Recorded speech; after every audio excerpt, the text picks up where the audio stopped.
numbers of what's going on. I rolled like fucking trash last session, is what happened.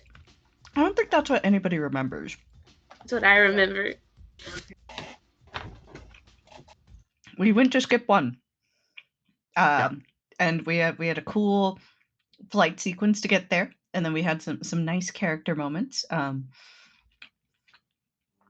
Ify spilled wine on her dress, didn't care. Went out to go help Tia calm down anyway. Via the power of friendship and mild homosexuality, we were able to get to skip one in time.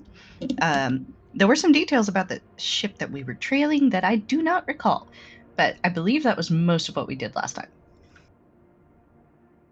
Yeah, we just decided to take a vacation on an asteroid. Yeah, real nice. We got stuck in that asteroid area for a bit, but we figured it out.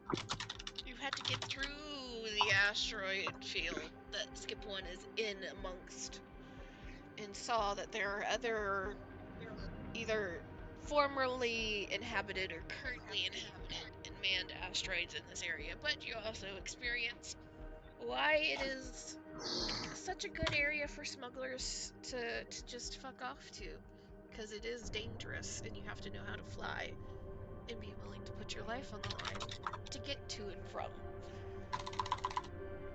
And I believe Amy got some of the details of the ship in the notes. Let me scroll. It's a massive B-12 transport ship. And then there's some more details under. I don't know if you want me to list them now. Sure, just to remind everybody in case you guys want to use it for something.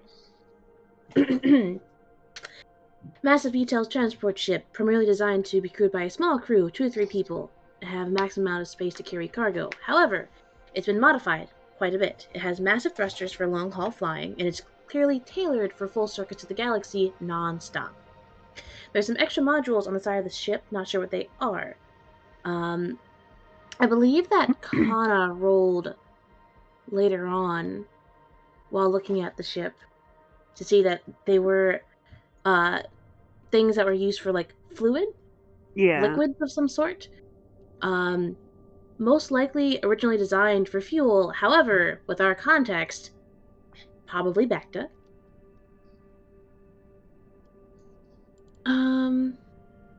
It's definitely a smuggling ship because it's moving a lot faster than it's originally designed to. Fucking biggin.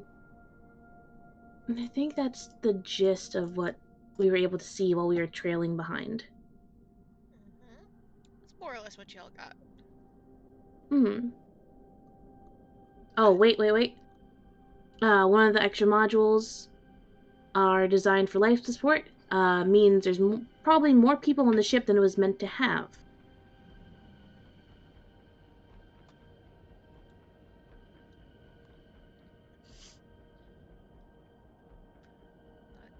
Y'all got through the asteroid field and through a couple of other planets, or not planets, I should say asteroids, that have signs of life on them.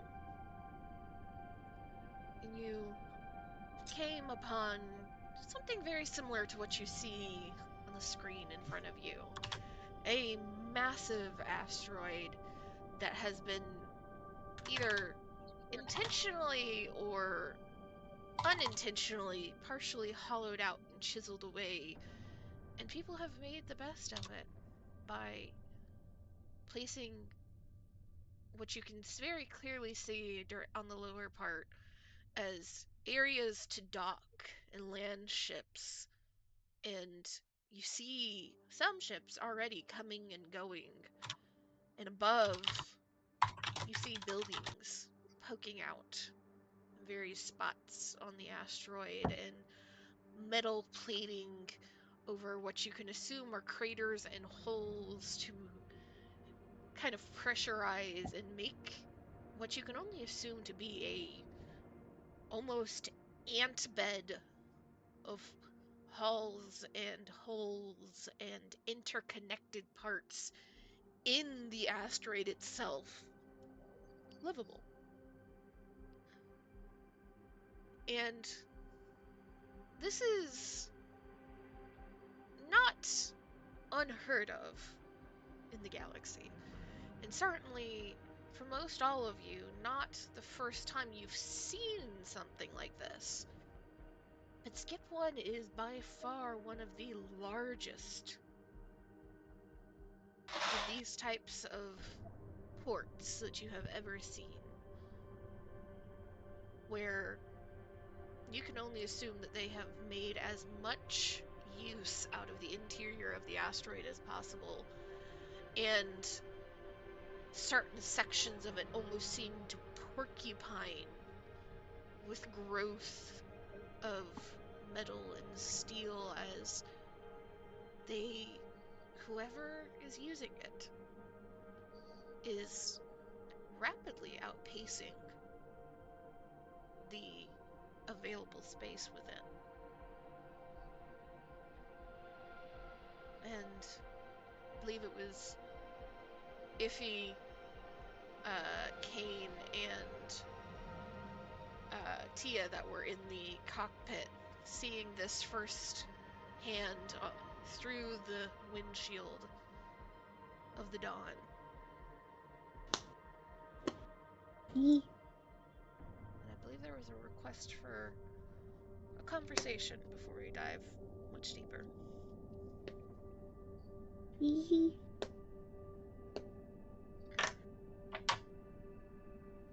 So, are we like good to just fly normally now, or? You're not avoiding any debris or anything. Seems like Okay. most of the debris around this asteroid is being handled. You can see a couple of kind of barges, for lack of a better description, kind of moving around and bumping things out of the way. You can't just fly directly into it. You're gonna have to do some landing procedures and such. But I'm just clearing the way to give you an opportunity before we dive into that. Okay. Cool. So, sorry. Brain is currently altering hormone levels at the moment. As the pendulum for my mood swing is like kind of up in the air. So I'm trying to focus right now.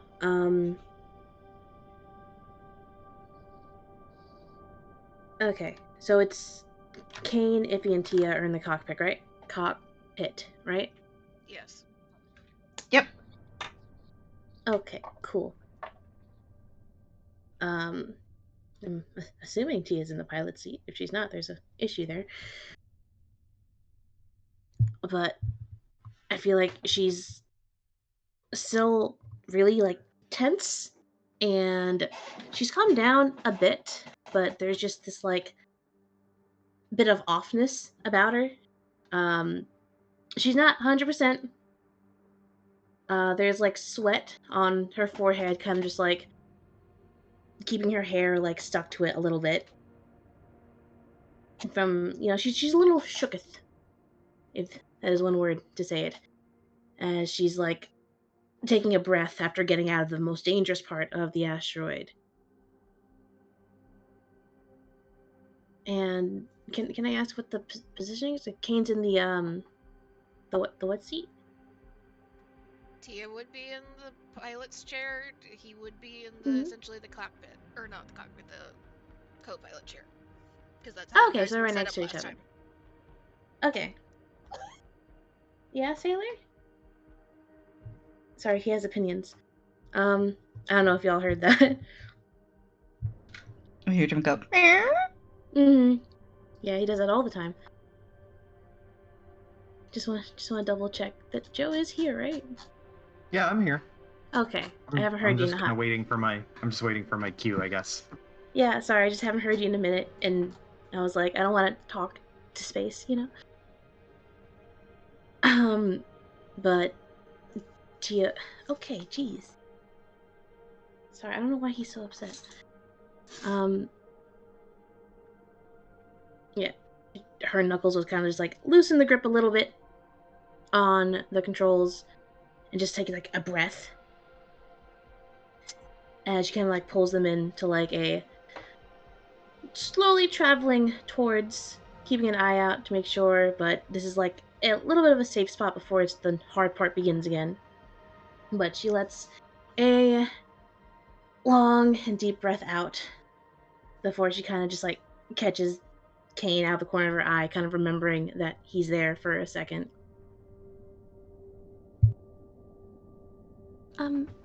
Kane, do you have a moment? He looks over and nods. Of course. Is there something I can help you with? She kind of stiffens at the word help. But she tilts her head and like kind of shakes it a little, but not for long. That I just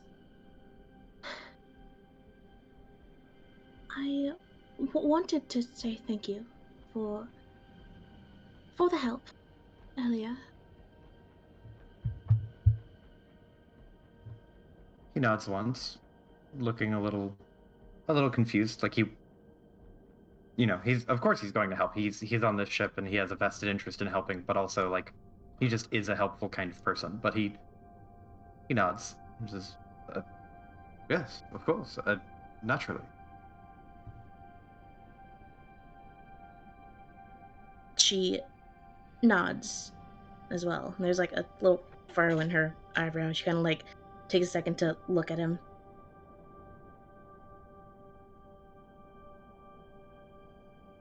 I have a favor to ask. Tilts his head and narrows his eyes a little bit. Sure. She takes a breath to speak, and then she just doesn't for a second. Then she like closes her mouth and kind of like grits her teeth before she just turns to look ahead again. Right, I need to. In would you be willing to help again in the future? He blinks and then looks out ahead through the window of the ship, and then looks back to Tia. And just to be clear, if he's still there, right? If he is still there, but if you would like her not to be, then she can excuse herself to go chained. It's fine for now. Kane just he doesn't seem to be noticing her at the very least. But he looks at Tia and then he furrows his brow, but not in like a suspicion way, but in more of like a oh, and he nods a little bit, like very tentatively, and then kind of more enthusiastically, and just goes, "Yes, with piloting, yes, of course. I'm not a seasoned pilot, but I'm a competent co-pilot, I think." There's like this tension that was in like Tia's like shoulders and arms that kind of lessens a little bit. And she nods her head, like glancing back at him. Right, well, co-pilot would be great in certain situations. And in general, I guess it would be good to ask for help.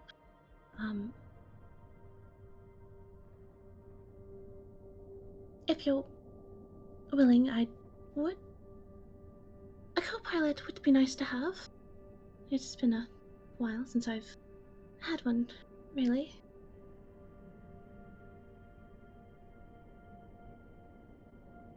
Of course. like I said, I would be more than happy to.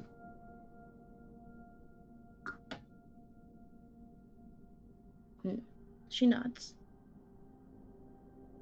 And our hands kind of just like stop shaking entirely. There's like not enough to affect the steering wheel, but there is like this slight little twitch in them every now and then. But she nods and she takes another deep breath and she kind of like rolls her shoulders back a bit and reaches a hand to like wipe the sweat off of her forehead. And then she turns to face him fully with a very, very bright smile. And almost like all trace of any previous like nervousness is almost entirely gone as she kind of just like claps her hands together, kind of cracks her knuckles really quick in kind of like almost showboaty way. And she's like, all right, well, we do have a bit more work to do if you're willing to still sit in the chair with me. I could show you a thing or two on landing. Sure. I guess I will prepare for landing. And he looks to Iffy like, is there anything else I should be doing instead of this? Iffy just looks to him with a "you got this" sort of look. Doesn't say anything. Right. Prepare for landing. Preparing for landing. I can do that. We can do that. Iffy nods and holds up a thumb. Right. Tia is done with this conversation and is ready for landing. Cue the flipping of switches and pressing of like a bunch of different buttons, and then you grab the handle to move it in a random direction, and then it will start to land. Steals my husband's flight sim gear just for this. You start your a little bit more direct approach towards the asteroid. You kind of look around. You see, like I said, a couple of small ships that are very clearly meant either for hopping between the various asteroids of this field or meant to be aiding Skip 1 itself. You can see them kind of darting around the asteroid to different parts and crags and crannies you can't see. You can see them kind of darting in between the closest asteroids, or kind of slowly moving along, seeming to just kind of bumper car their way through some of the slowly drifting debris and rock in this area, getting them out of the way. But as you get closer towards what you're pretty sure is the landing area, because you can see the shields that imply it's an area meant to try and keep atmosphere in but allow things to pass through. You can kind of look around and Tia, roll me, well, both Tia and Iffy. You guys can roll me underworld knowledge checks. 2 purple. I'm sorry. You when you're addressing the two of us, you have to call us Tiffy. No. Oh my god. That's how we get killed in broad fucking daylight. Yeah. You start demanding shipping names that I have to use, I will start murdering people. Z, think how I feel. Alright. You said 2 purples, right? Yes. Underworld? Yes. Alright. Oof. I got nothing, boss. Same. You guys just see a bunch of ships that look kind of rough around the edges. This is rough. You know that they're not the pristine fancy ships that usually the Dawn would be flying amongst on like Coruscant.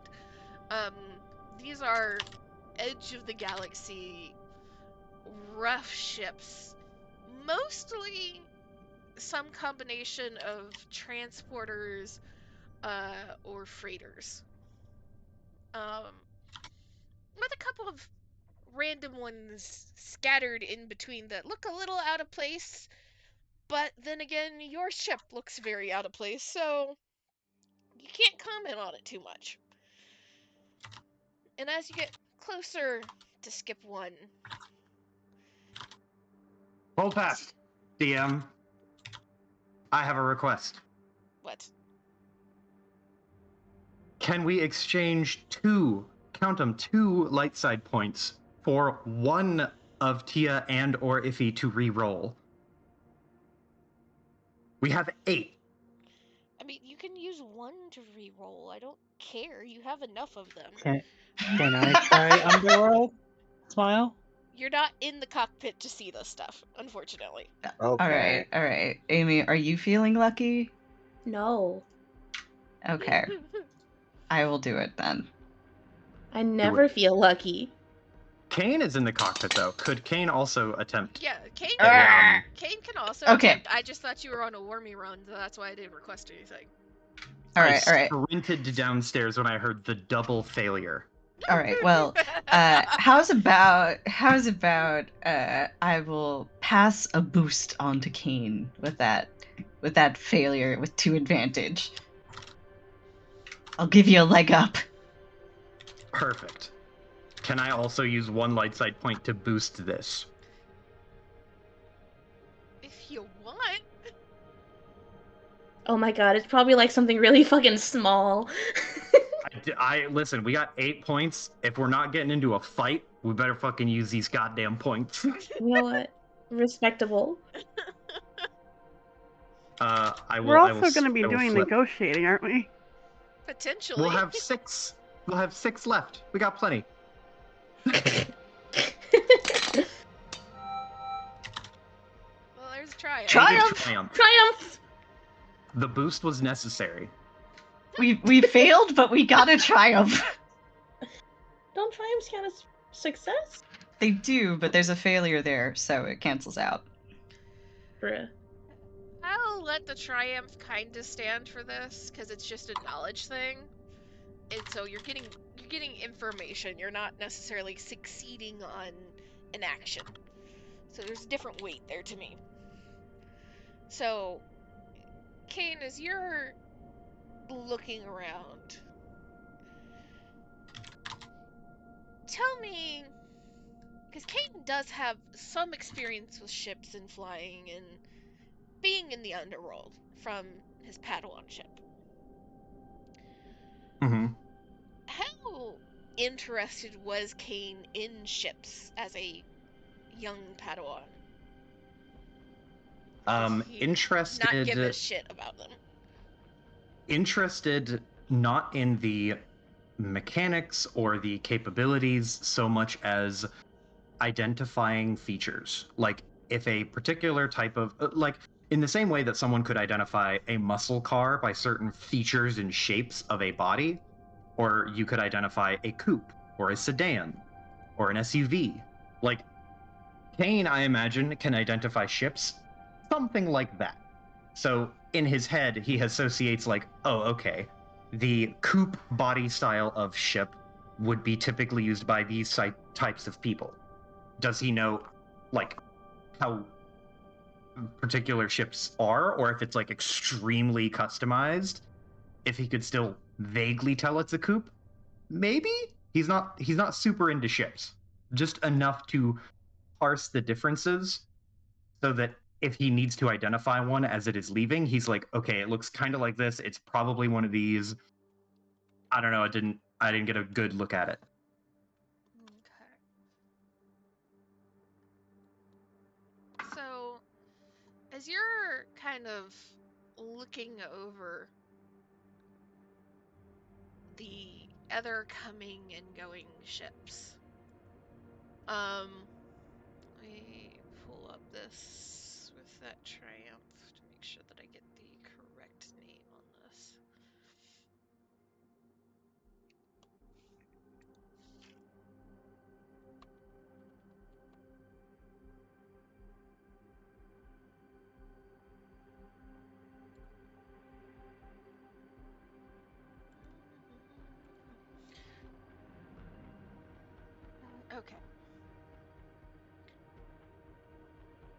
So you're kind of scanning over the group of these coming and going ships. You very much at first get the same that both Tia and Iffy get of like, okay, these are working ships. These aren't fancy ships. These aren't ships built to be flashy and sporty and like look at my money type ships. These are ships that have, most of them seem to have been around for a while. Either just by the very make and model of them, you can tell it's like looking at a car and being like, yeah, that's a 1960 or 1970 something. I don't know what it is, but it's old. Or you look at it and it's like, yeah, that ship is probably more replacement parts and patches than it is the original ship at this point. However, let me look at this list.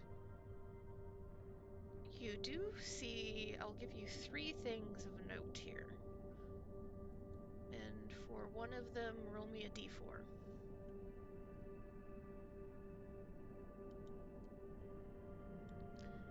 See what bit of information from this list you get.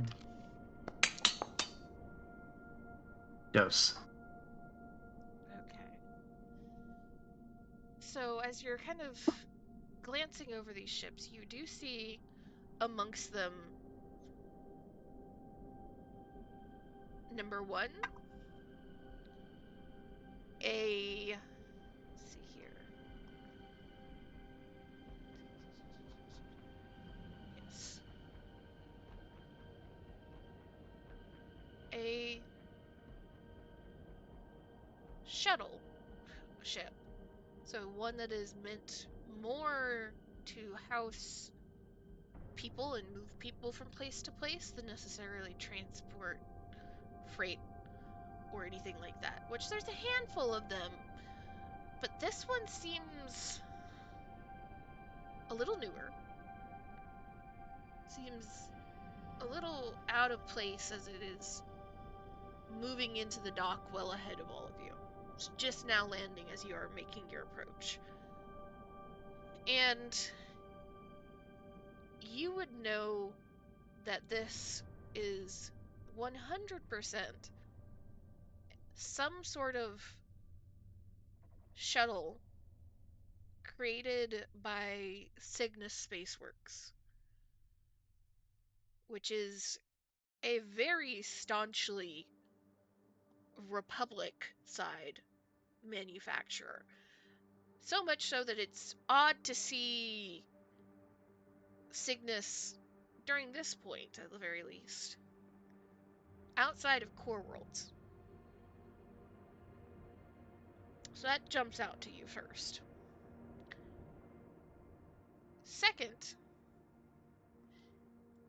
you kind of have a flashback to a lesson that Master Hylo taught you long ago when you were still relatively young Padawan, and she was introducing you into the world of being a Jedi Sentinel, being introduced into the world of trying to move amongst and in between the shadier side of the galaxy. And she taught you how to very quickly identify a handful of the larger cartels in the galaxy. Many of them ships that work specifically for and are owned by these various cartels. Though they don't have any like emblazed symbol on them to show that they belong to anything, they have certain naming conventions. Enough that it gives them distance so that they can't be stopped and accused fully, but at the same time, for anybody in the know to know, maybe I don't want to mess with that ship. because I might be getting in over my head. And though Skip 1 is, again, an independent shadow port, it is not completely controlled by any major faction. You can already see a handful of ships that go by you, both coming and going, have the naming conventions of both one of the branch families of the Hutts and the Pike Syndicate.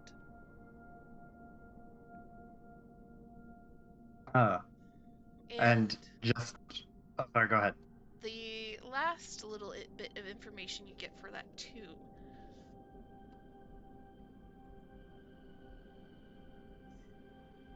Let me...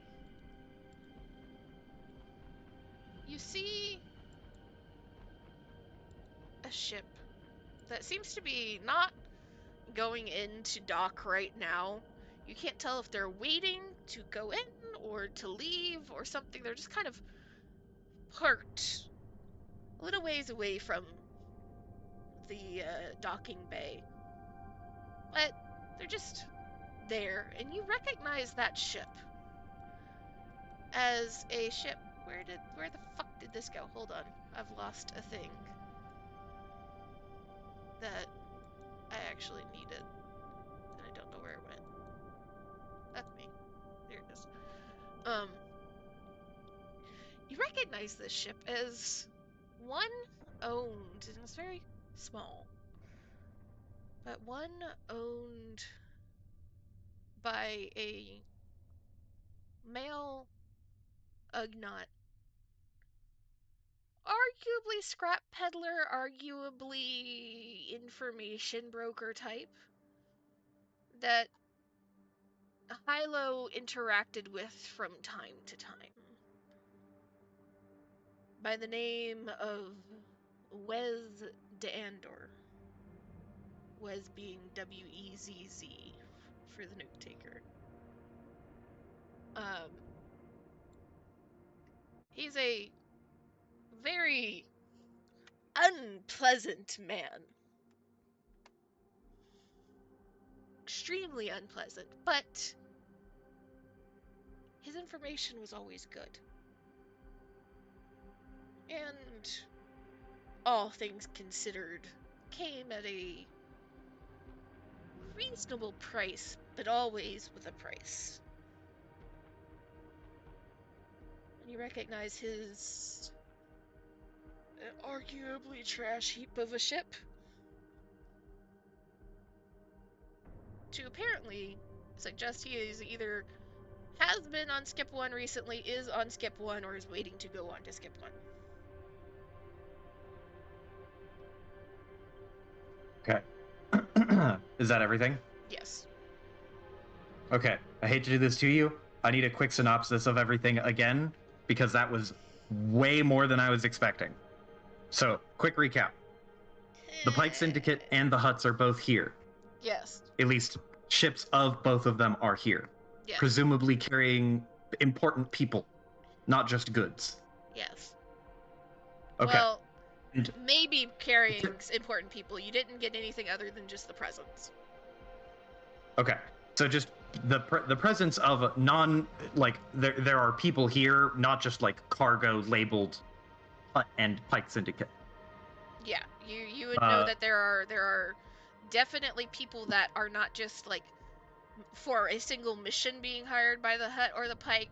These are actual Hutt and Pike Syndicate members. Gotcha. So both of those syndicates, or both of those factions rather, are here on Skip 1. Additionally, there is a ship that is carrying someone who I know this is a ship that is either carrying this person or belongs to them, and that would be Wez. Yes. And Amy Gotcha. did share the notes that she just took. Yes. Thank you. But I want it summarized in 3 bullets instead of 10. But I do appreciate your thoroughness. And and this shuttle ship, which is a firmly Republic ship, which is a little out of place. Gotcha. So, seeing all that, Kane is going to point out the 2 ships, or the 2 factions first, the Pike Syndicate and the Hut Syndicate. Since Iffy and T are in the cockpit, he's going to point them out and be like, "Do you see those?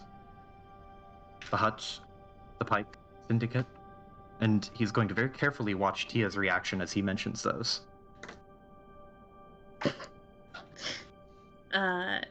Which one does he? I'm assuming he points out the huts first, like you mentioned. So she's Yeah, like, "Oh, okay, cool." And then he points at the Pike Syndicate ships, and he'll, like, carefully try to glance out of the side corner of his eye to see how she reacts. I'm gonna roll something real quick. If you're wanting to see how well she does, it would have to be deception or cool.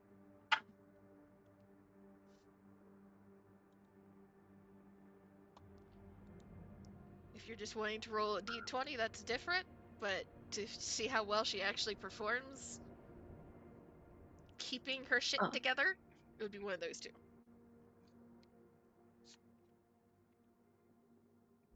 She's still a little shook, so I feel like this would be a little harder than usual. 2 purple with a black then. Okay, so we'll go deception. Not 3 purple, Jesus. 2 purple and 1 black.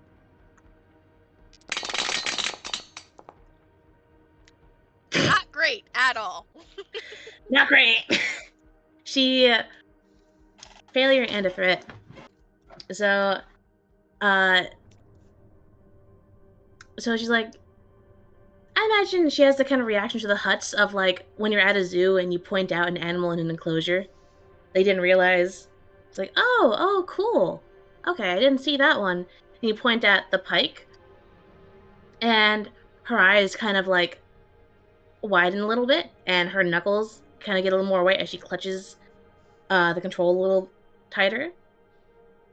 Double take. But she still tries to play it off as like an, oh, I didn't spot him. And then Kane will continue, and he'll like elbow backwards and kind of try to bump Iffy on the leg or the hip or however, because she's fucking huge. I don't know how short he is in this suit.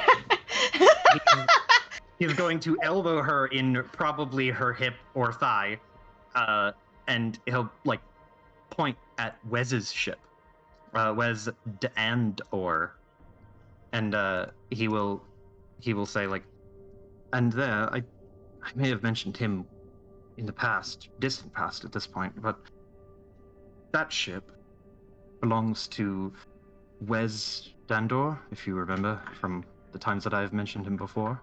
Wait a minute, didn't you say that guy was a sleazeball? I only knew about him for a brief period when I was training with Hylomia, Master Hylomia. Info's good, though? Good enough for Master Hylomia. That's good enough for government work. Think we can set up a meeting? Possible. I mean, if he doesn't recognize or know me by name, he'll at least recognize that I know Master Hylomia, and that might be worth something. If he nods, good spotting, King. He gets a little bashful and just goes, "Thank you."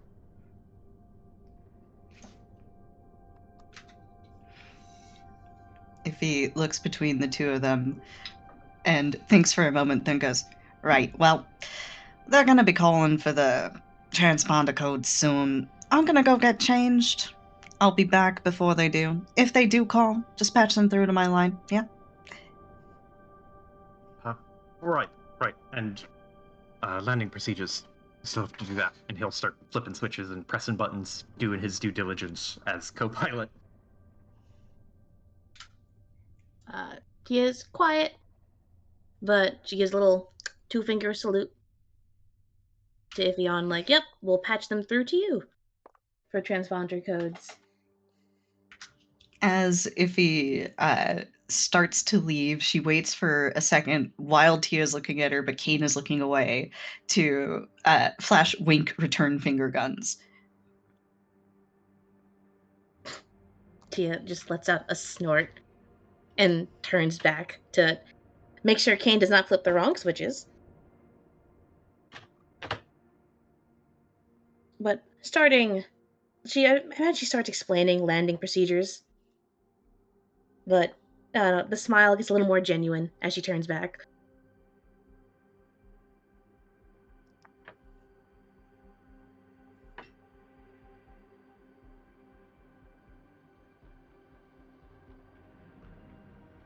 And wouldn't you know, speak of the devil.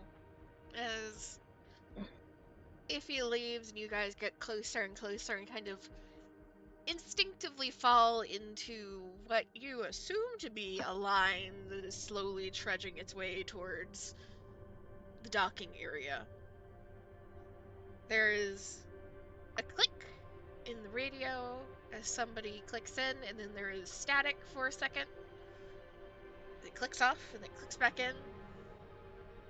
And you finally get just this kind of gruff, tired, only can be the voice of somebody who's been sitting here asking the same questions over and over and over again for too long today. Aw. And who exactly are you? Well, Has Iffy Patch. returned at this point, or she's being patched in? Okay. Yeah, she'd be patched in. She gets patched in, and she's immediately like, "Hey, how are you doing today? My name's Iffy. The ship with a supply and demand."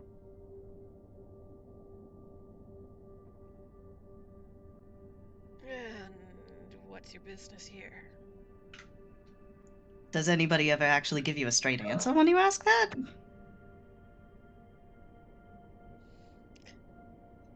There is a weighted pause that you're not sure if it's a yeah, this is a dumb question, but I have to ask it pause, or if it's a oh, we got another smart one pause. And then you hear the person sigh. Look, I just need something to put down. Right. Let me not bother you no more. We're here for trade purposes.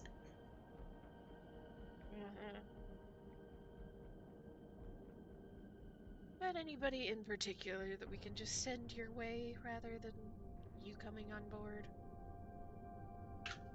I'm afraid the sort of people we want to deal with only do in-person stuff. You know how it is. You gotta haul all the way over across the galaxy just to make a meeting. That could have been an email.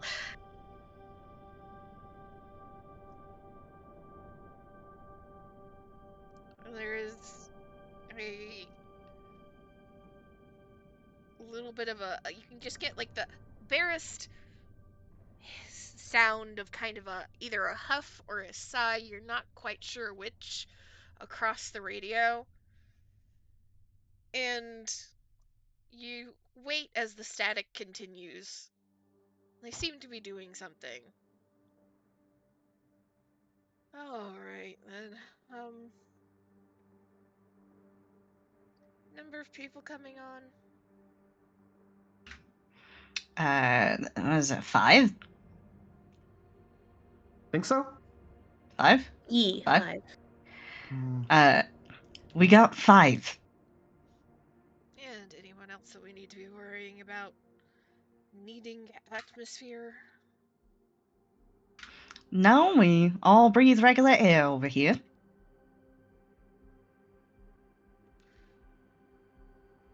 Alright, 5 people. We'll get you docked for 2 days. 2 days is more than enough.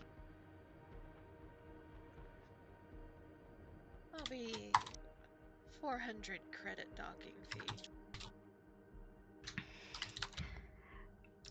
Iffy will try to negotiate because she is immune to not doing that. Like, she just can't not negotiate. She's that person that would probably try to haggle at a fast food place. Oh no. That's I think the word you're looking for is like reflexively negotiate. Like it's Yes, ingrained, reflexively. Yeah. built into It's the just, DNA. it's there all the time. What difficulty am I rolling here, Izzy? Let me look at this dude.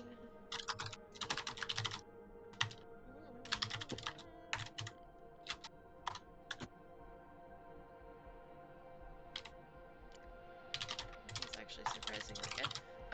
That's 3 purple, but I will give you a blue because this guy really can't be fucked.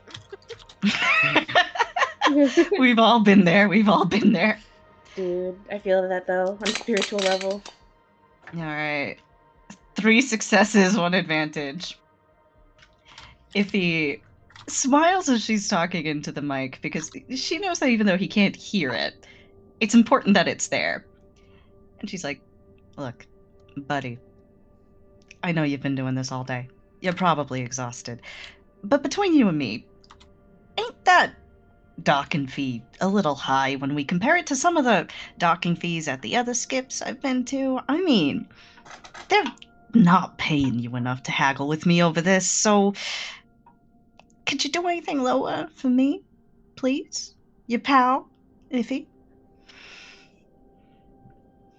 If I don't have to hear you call me pal, or hear your name again while you're here, we'll do 300. Oh, I promise I'll be a perfect angel. And he's just like, without response, you get just like the scent of like, here is the account to transfer the 300 to. Iffy will transfer her 300, and I will take my 200 Iffy bucks, so I will only deduct my gold by 100. Before Kane even has the opportunity to like exhale and just like, oh, you're haggling, it has already gone through successfully, and he's like, what? How? Iffy smiles again over the mic and is like, thank you, have a great day. And you just hear a kind of heavy sigh, and you can assume like the start in like Huttese of some like these fucking goddamn click. It's just a slow clap that only Kane can hear because only Kane's there. From Tia.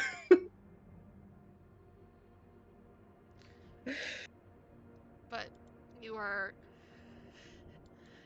sent fairly shortly after a approach route and specific docking number for a landing area on the skip. And let me see, I think it's... Yeah, we'll just do this one. And as you all land, you see that it is, for a landing area, for a spaceport area, it is pretty decent. It's not overly impressive, but they seem to have tried to kind of maintain it and keep it up just a little bit, as it is probably the busiest area and most trafficked area on the asteroid. You see there's several levels of spaces for ships to land if they're small enough like the Dawn, or hook up on the very edges if they're too large to actually come into the area, or they don't have enough spaces for you to dock with, to walk in through various tunnels and I forget what the term is for the things that just like docking hallways. I don't know what those are.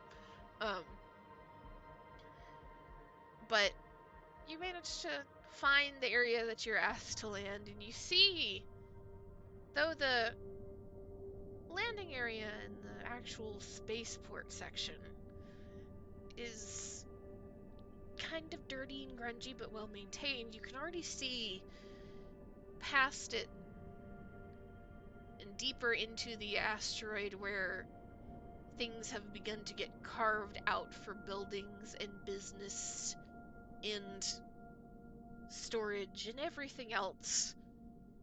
It starts to get a little less appealing. And there is a good number of people wandering about from ship into the network of tunnels and spaces of Skip 1. Or just kind of lingering around the spaceport, watching the ships.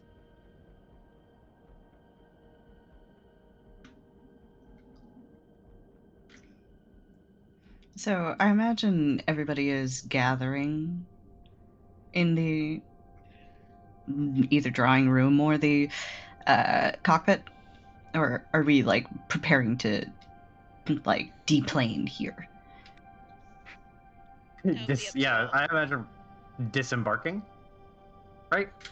Deplane is a word. I imagine we're all ready to deplane. Does deplane count if it is not a plane, though? It's a ship. A ship is not a plane. Are we ready to unship? Shipment? Are we preparing to de-ship? D-ship. That's up to you. To disembark, fine, okay, I'll admit defeat. I think maybe just... I'm figuring we're ready. Go ahead. I was gonna say, probably just like, just quick, fill Kana and Vilexa in on who Kane spotted, while we're all, like, about to disembark / deplaning / de-shipping. Just so that they're in the loop, as everyone gets ready. Yeah. Imagine... Oh, the Pike Syndicate. Lovely.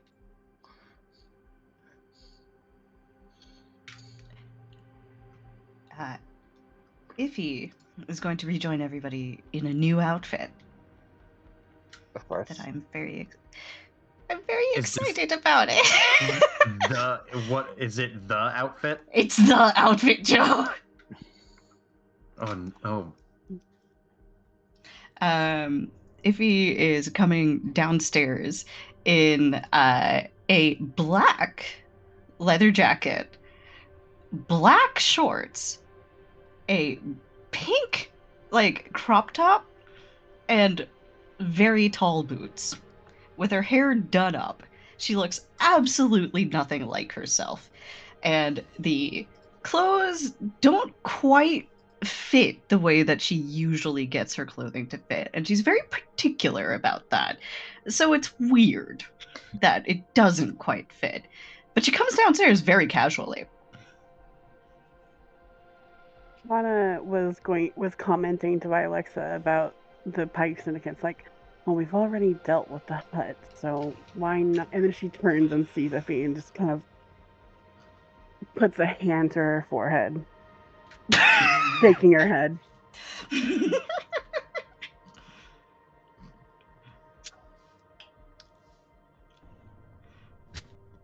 I imagine Tia went back to, like, grab a hat, because she wanted to wear a hat while she was here. Imagine she just sat down, and obviously it's a fucking cowboy hat, you know? It's a fucking plain jet black cowboy hat that she's fiddling with as she's, like, sitting down waiting for everyone to, like, you know, regroup before we head out. And she just looks and then just tilts the hat. And then just looks...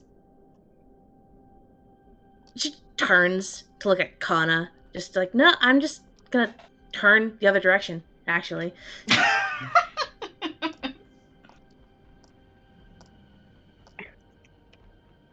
Ambassador, Hmm? care to explain your outfit? Is there something to explain? I can't exactly go traipsing around in my official clothes over here. Why not? Well, Kane is because... just staring.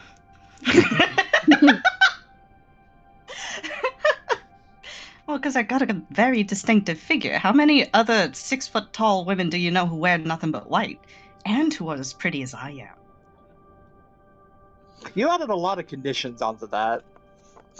Exactly, because I'm very distinctive. Are you feeling okay? If he turns toward Kane and grins, yeah, I'm doing great. How are you? You're looking a little green. That's just my face. No, it's a different shade of green. See, usually you're like this lime color, but you're going a little chartreuse around the cheeks.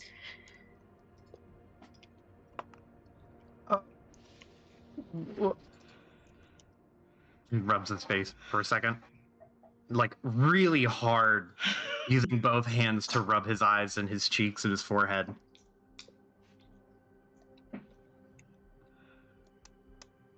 Is this? He'll get up and like hurriedly walk over. And he'll like whisper to you, and he's just like, "Is this a? Are you wearing perfume? Different perfume? Sorry, is this a phase? Are you okay? Are you having a crisis? You can confide in me. You don't have to lash out. I guess is this lashing out? Kaney. I'm Are you- concerned for your well-being. You're acting like you're my pops, and if you're my pops, then I got questions for you, because what are you doing over here, and what are you doing breathing is another. But I'm fine. You like totally fine? Yeah, actually, I've been feeling pretty good. Do you not like the outfit? No. The outfits. Is it too much? Are these? When did you buy these? Where did you get these? Are these Oh, yours? I didn't Where buy did you most of hide this. them? I did buy the boots.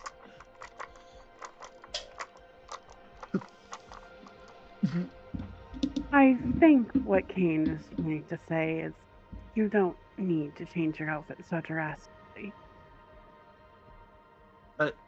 I didn't realize I was speaking that loud again. She turns toward Kana, and she kind of has like a shit-eating look on her face. What? Do you not like fun, Kana? Jedi are allowed to have fun. I'm pretty sure. Not all the time. Is this too much fun? It's not about fun. We're on a mission here. Yeah, and I'm undercover. I will say in every way, if I knew you before now and I saw this person, I would know that it was not Iffy. You see? Kane's on my side. Iffy will, like, reach over and, like, grab him in the, like, crook of her arm, as if she's about to give him a noogie, but she doesn't give him a noogie. She just kind of rubs his head a little.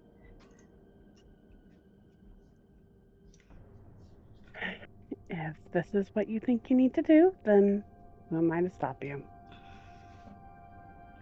A good disguise? Is it just a disguise? I've never seen you go this disguisey, though.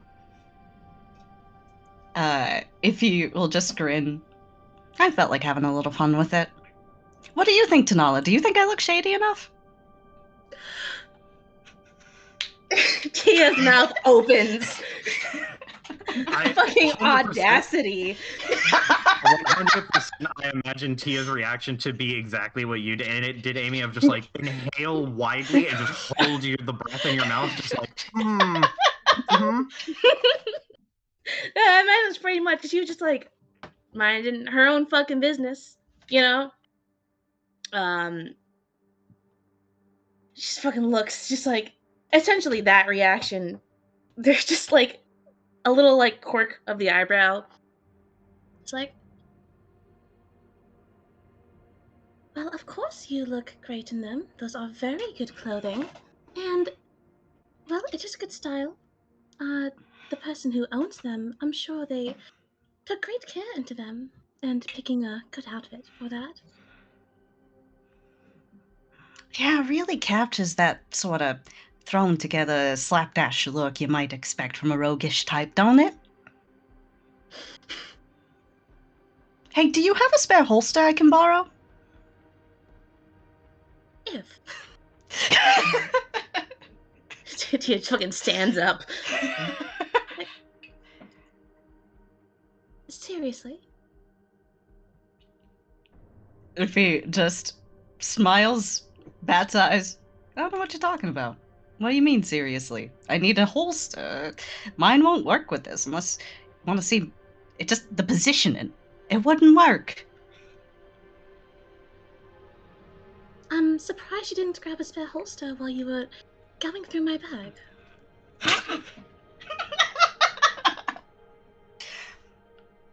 If he just laughs.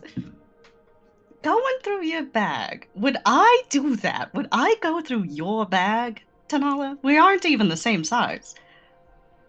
I can see that. We all can. Iffy will turn toward Kana, still looking mildly shit-eating. Just slightly humbler, slightly. And then looks back to Tia. All right. I didn't realize you'd make such a fuss over it.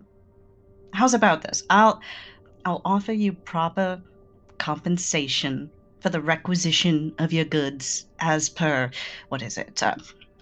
Section 40, Clause 3 of your contract? Tia starts like fiddling with one of her blasters, and she kind of tilts her head. She's like, "That is the clause there. However, if you remember Section 43, Clause C, you do have to give at least 12 hours notice before you requisition items." You guys are making these numbers up. What? If he turns to Vilex immediately and goes, "You think I would joke about a contract?" Yes. I don't joke about contracts. I'm very serious about my work. I kind of want to see this contract, actually. It's quite long. I have actually seen it. I'm curious as well. Anyway, we don't have time for all this anyway. So, how's about I go grab that holster? Fine, but you are paying me for borrowing my items. If he waves a hand somewhat dismissively. Yeah, I'm on it.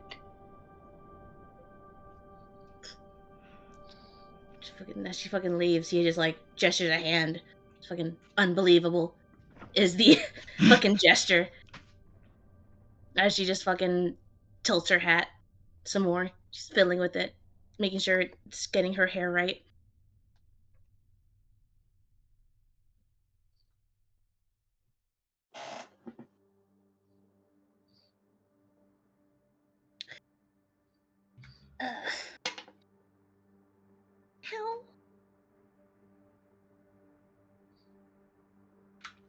How? I imagine after the door closes, Kane's just kind of still staring at the spot if he was. He kind of is, and shakes his head and just like rubs his eyes. I never thought I would see the day. Think you know a person? He just like rubs a hand through his hair, kind of having a miniature crisis, but like not the worst crisis. He has a lot of those. Oh. Is Kane thinking that, like, he said before that if he ever wears color, the world is ending. Oh my god, is the world ending? Yeah, there's an amount of like things that he could expect Iffy to never do, and on that list is like not wear white. It's is somewhere on the list in the top 10, and he's crossing that off, and he's like, things are either changing rapidly or things are getting very bad, and this is like I don't know what's happening. This is the dark side taking over? Not Iffy, but like the world. Might be iffy. You don't know yet. It might be Iffy. Yeah, might be iffy. She is just unimpressed, and she just fucking fills with her blaster. Under her breath, it's just unbelievable.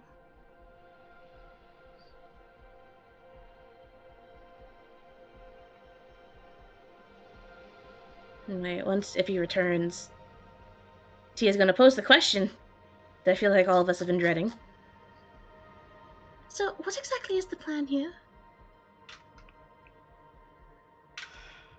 Oh, I thought I'd let you leave the pack with that one, Tanala, on account of your contacts or whatever. Yes, these contacts. Please tell us more. I never mentioned any contacts. I think you must be mistaken. So you're telling me mysterious gunslinger rolls into town, doesn't like talking about a past, none, and she don't got contacts here. Is that what you're telling me? I've just never mentioned them.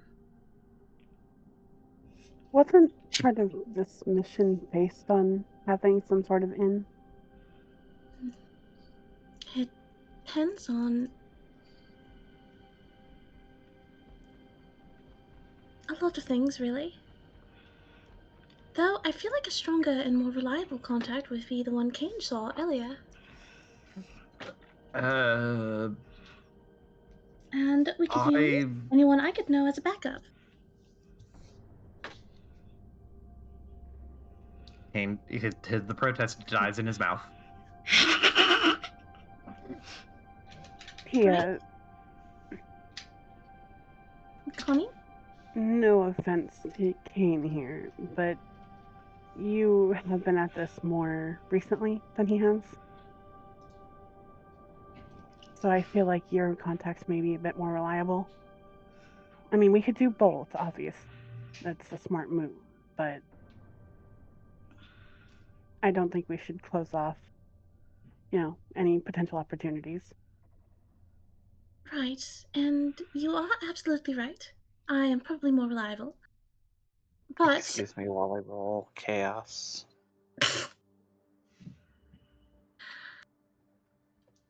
the issue here is that I'm not sure any of my contacts are in town. So, Is it slash roll? Slash roll, yeah. Or /R. So, what I think we should do is let Kane lead here, and I can look into or keep an eye out for anyone I think we could know from my end. So you're saying none of your contacts are here at all? Nobody you might know. Well, she said she's not sure if she knows if anybody's in town, and given that line of work, people come, people go. Exactly, and we have just arrived. So I will keep an eye out, and I hope at least one person is here. Otherwise, it would get pretty boring. I don't want to metagame, but is that a lie? That she hopes one of her contacts are here. This is Tia you're talking about. It's always a lie. It's very Affectionate. rare. No, none offense taken. No defense, left beef. But I will say that, no, this is important. She will keep an eye out. I'll give you guys that one for free. Okay, wait a minute. Yeah, so keep an eye out. I don't doubt that. I'm trying to. Oh, sorry. Was someone else open? Yes, No. what did I miss?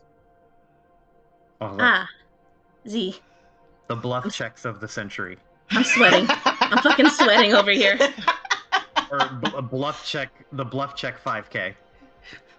And yet no bluff checks were made.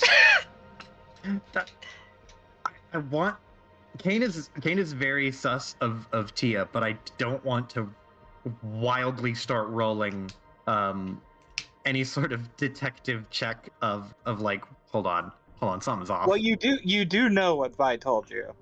Yes, so he's already innately suspicious and is trying to not, and won't necessarily take her at her words.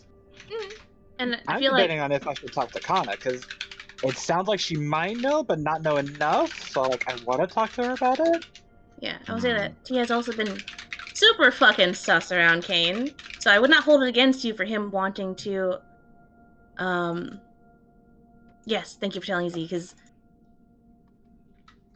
Z help. Okay,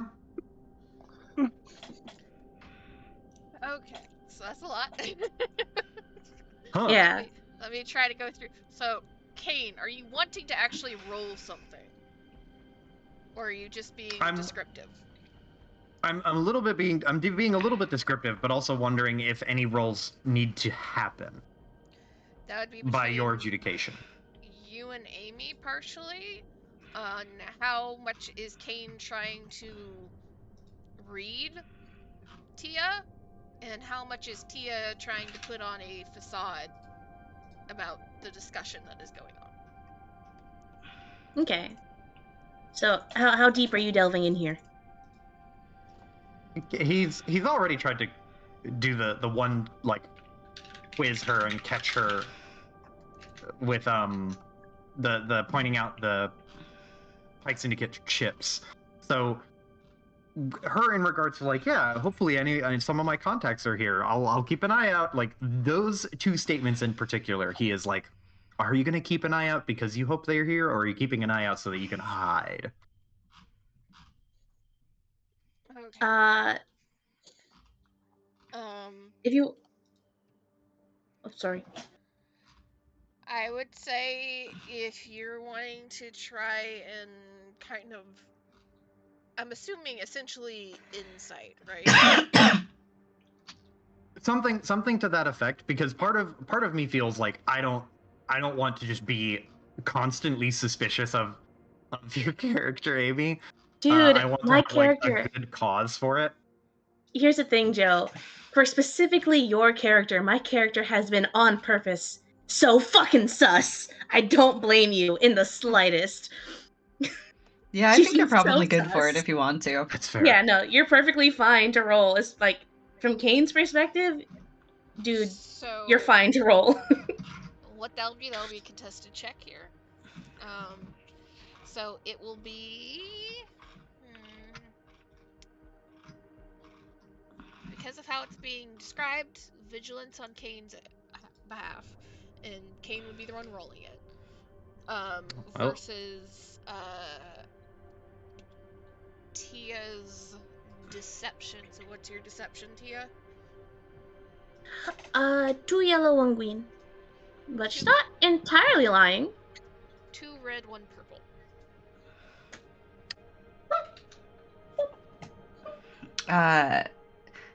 Does Kane get a boost because Tia is still a little shooketh from Iffy's stunt on Honestly, top of everything? Yeah. Okay. I would say yes. 2 red, 1 purple, 1 blue. Can I persuade you, Z, to instead let me use a stat that uses Kane's cunning, because vigilance is literally one of his worst skills because it uses willpower. Such as perception, perhaps? No, perception doesn't work. I could be persuaded. I'm looking at the stat list right now.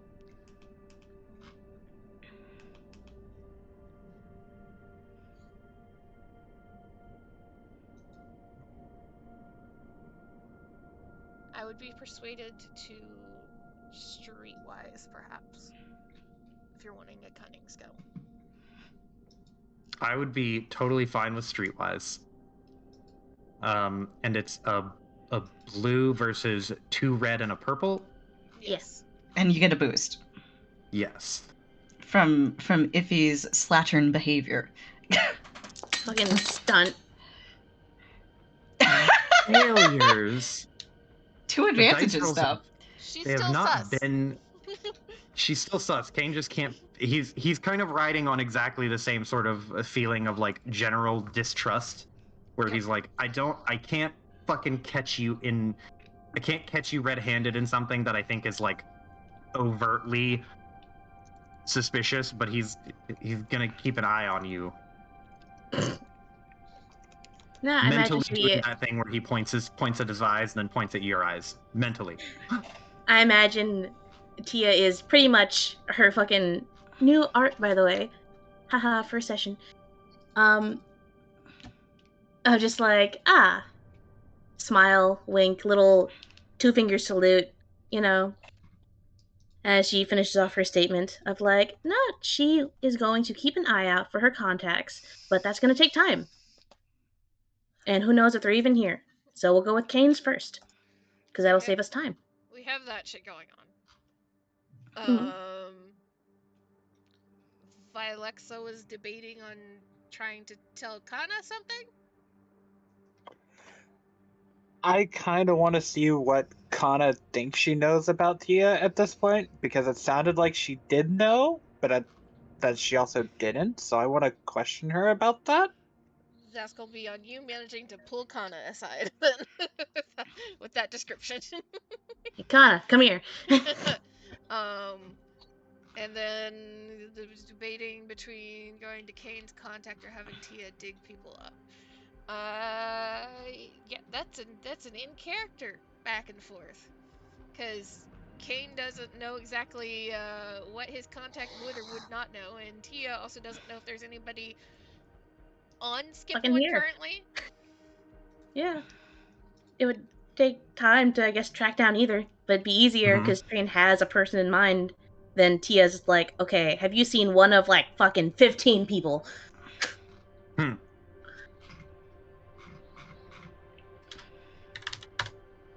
Tia would know the general hangout spots for some of her people. Okay. Kane would be able to ask around specifically for Wes if he is looking for Wes. And then you all do have enough of a description for the ship if you want to just try and wander the spaceport if you want. Ah, okay.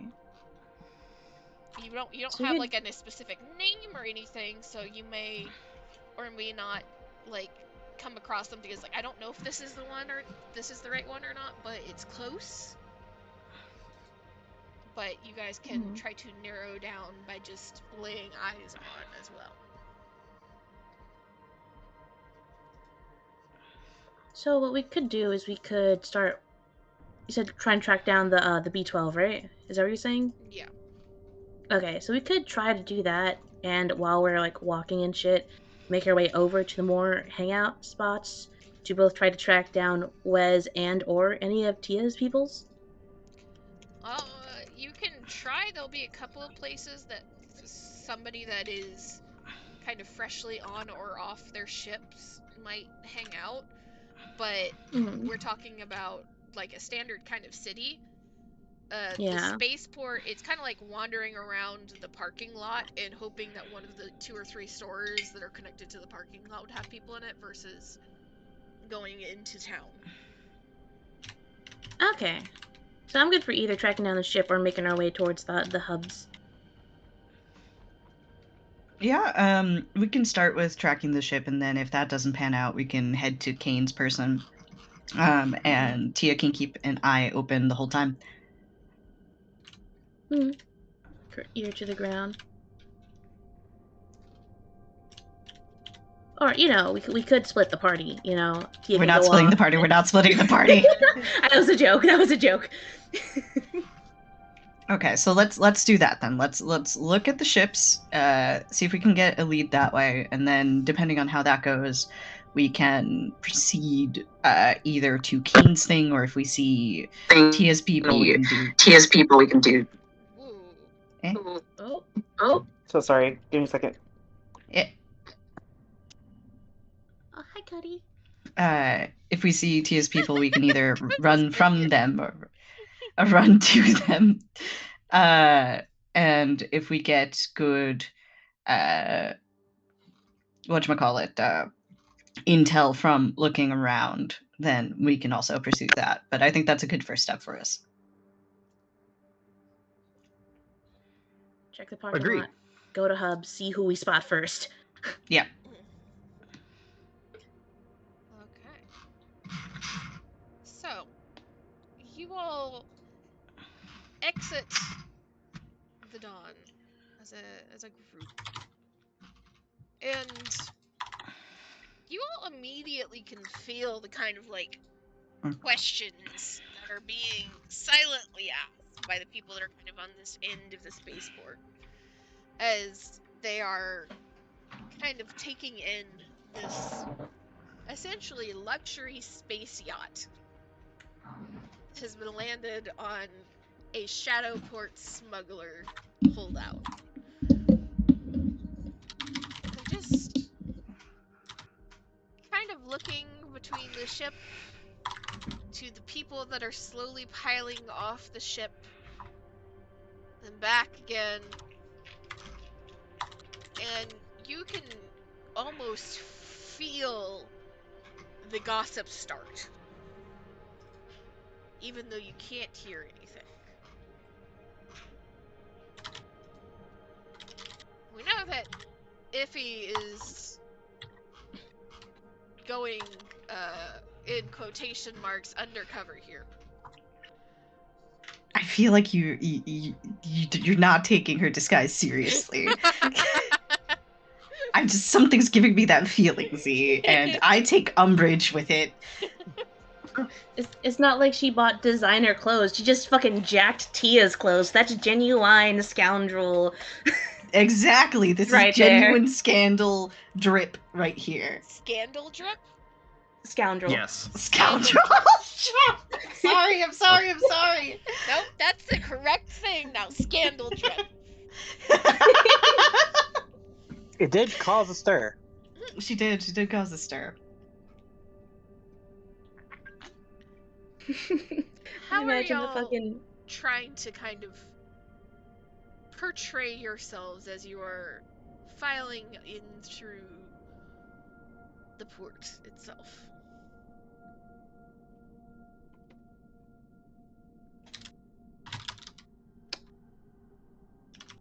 Well, I know for one thing, Kane is going to bring.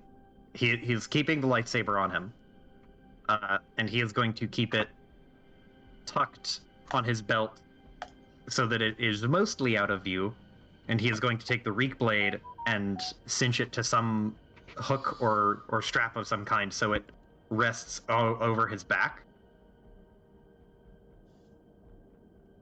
And he'll remove it if people are like, hey, you could walk around here with a weapon, which I doubt that will be the case. But he wants to project like a more overt projection of strength and malicious intent, I guess. Be more overtly threatening.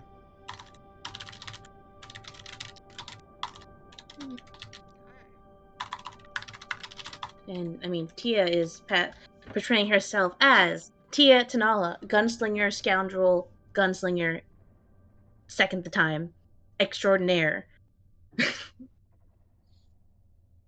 I've been around. I don't need to hide. Mm-hmm. Yeah, I feel like if he's comfortable enough to not have to super duper hide what she's doing, she just adopts a more casual gait and demeanor. But she's also not acting like she's a diplomat TM here. There's none of that refinement. She's trying to look like the boss lady, but not that kind of boss lady. Iris. Love you too. You can say that is my husband. Iris. Yeah, Kana's probably a bit more out of place compared to everyone else. But she This is in my head, but this is how I kind of imagine it. She has let the resting bitch face not hide as much.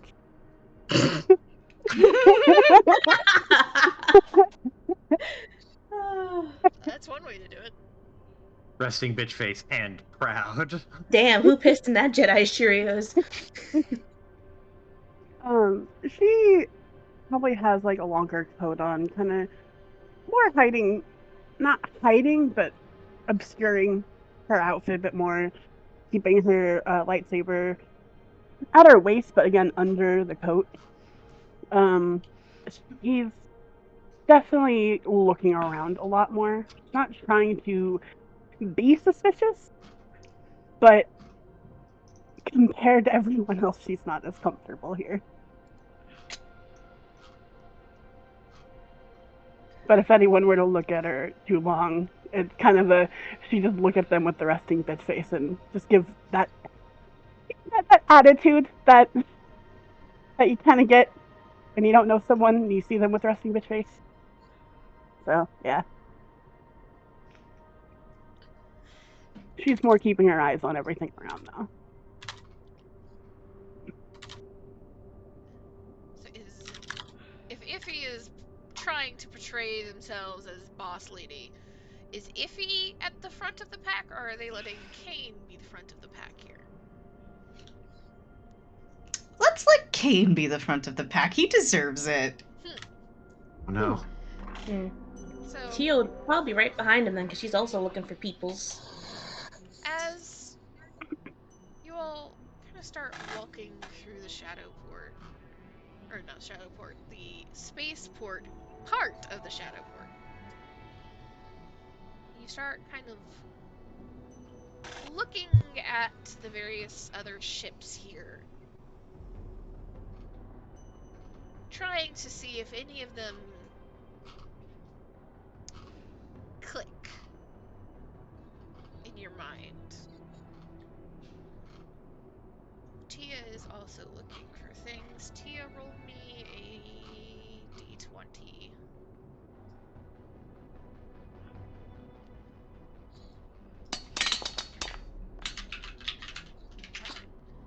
So close to a 20. You guys can go shopping, but you'd have to go into the asteroid itself. There's not a whole lot of shopping in the spaceport area. So as you guys are kind of patrolling the spaceport at first,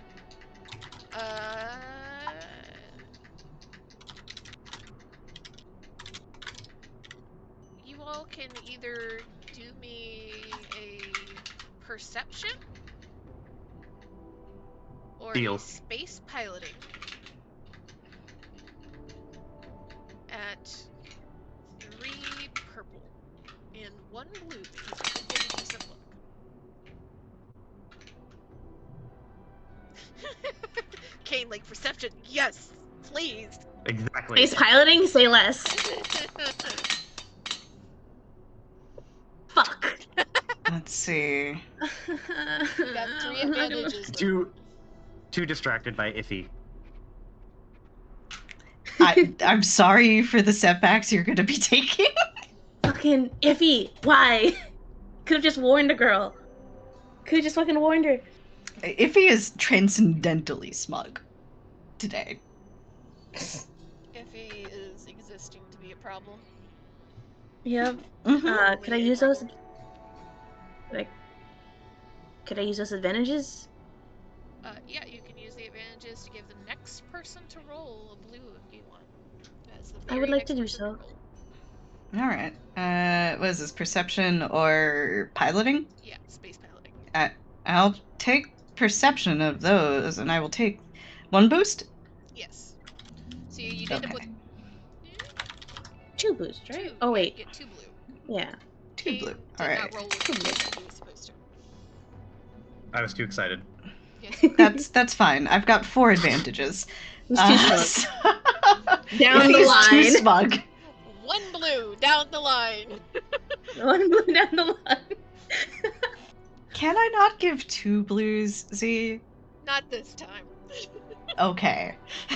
One blue down the line. Who's up next? Kana Go or ahead, Vi. Alexa? Go ahead, Vi. Well, you got the Space perception piloting, right? Yeah, you or can choose perception. I thought it. Or perception. I space could choose R. piloting or perception, 3 purple, and you'd have 2 blue.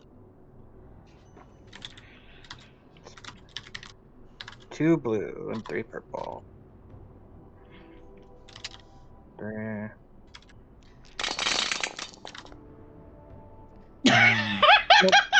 Wow, blue, down the line. Down the line. All right. Wait. We've got 1 failure, 2 failure, 3 failure, 3 advantage, 4 advantage, 5 advantage. That is actually a Fuck straight flush. No, do we win? See? Z, do we win a free upgrade? You get 1 blue down the line. Kana, you're up. Okay. And you know what? Fuck it. Kane, roll a single blue die so that because you did not roll it. See if you can cancel out that threat. So 1 blue, 3 purple, right? 2 blue, 3 purple. 2 at this blue. point. 2 blue. Okay.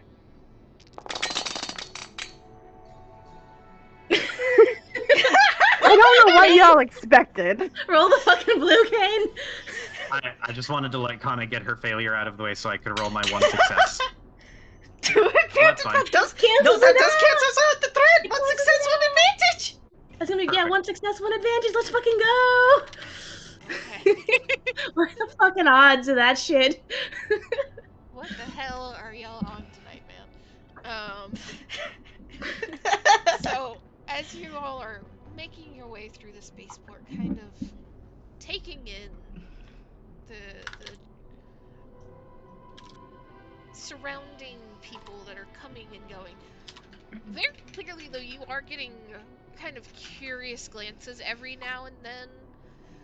Once you've moved away from the dawn and have started kind of blending in with the moving of the port itself, people are very clearly here, even more so than most planets you have been on, minding their own fucking business.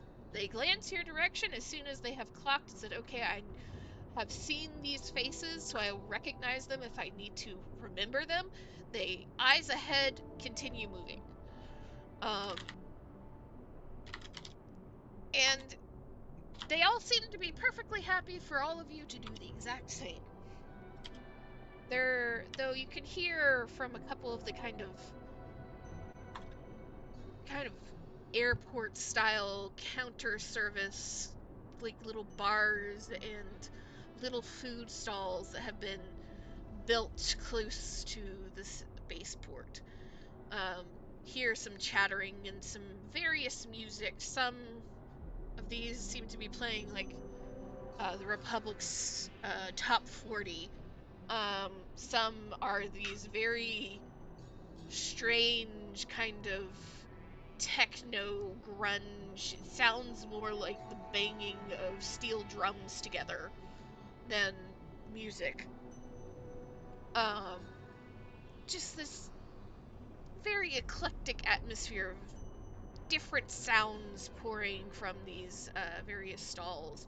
You can hear some conversation trickling out from these areas as well, but there doesn't seem to be a lot of intended interaction, at least in this area of Skip 1. And as you all are walking,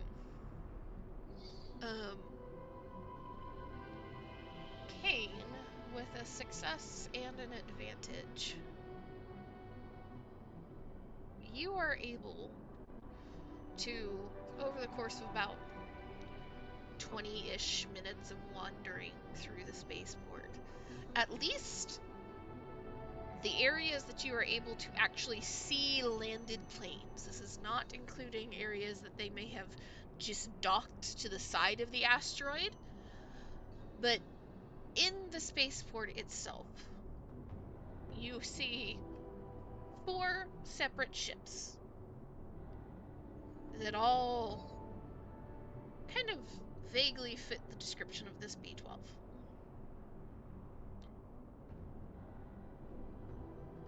Though, I will say for that advantage, one of them, as you are kind of looking at it a little closer, trying to like slow down as you walk by it, you don't see that extra module that was a life support module. The emergency escape module that seemed to imply that there was more people there. So you're able to pretty firmly knock that one out, because they wouldn't have time to remove that module from the ship between the last time you saw it and you walking by. So you have 3 possibilities that you have been able to actually lay your eyes on.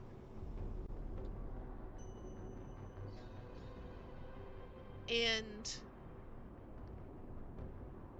Tia, as you were walking through, trying to kind of keep an eye out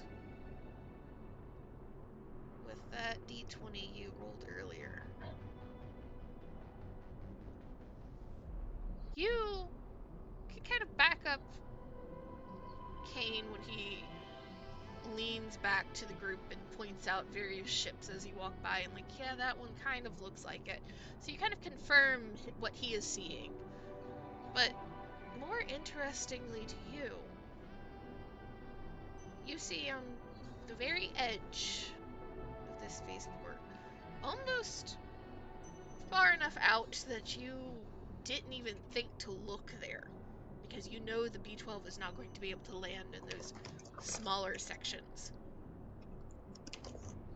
You see the individual escape vessel that is usually docked with the Delight,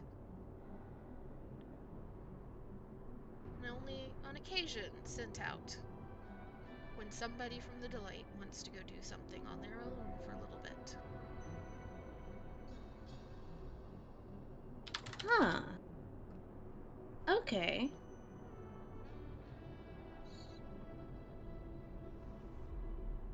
One, two. Kind of think Fuck of it, that. because you've seen Later. Rebels, right? Or portions of Rebels. Portions, yes. It's like the ghost to the little tiny ship that they go send off away from. Yeah, okay. Okay. That's something. I feel like she would slow her walk down just enough until she reached Kana. Because, as far as she is aware, only Kana would know. And she pointed out to Kana.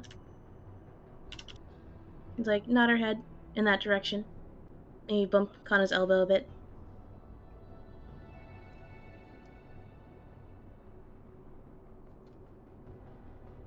Kind of give her a little, I might sneak off to check that out later. What is that over there? It's the vessel from the Delight, so someone there is here. Not sure who or what for, but I might want to check it out later. If we have the time, and I might be able to sneak away. Which vehicle was the Delight again? Shaiska's. Ah, gotcha. Delatorius Delight is Shaiska's vehicle. Though you both know that if you don't see the Delight itself, it's not Shaiska. Hmm. Which is why Tia's not like, hey, let's just divert everything. It's like, okay, it's not Shaiska, but it's someone. Might want to just see what they're up to out of my own curiosity. Bother them, Oh. be like, yo, remember me? They might also have some sort of lane to go off of. They might. But if they did, I'd think that Shai would be here.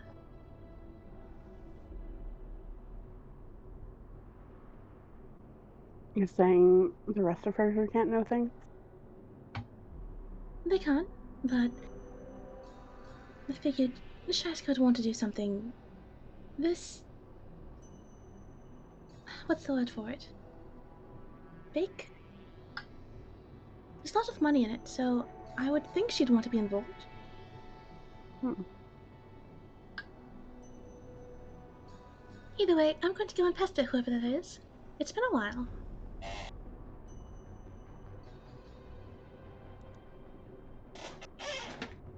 Well, we could split off. No, This that's fucking group. no. Sorry. We probably shouldn't do that. It's probably not a good idea.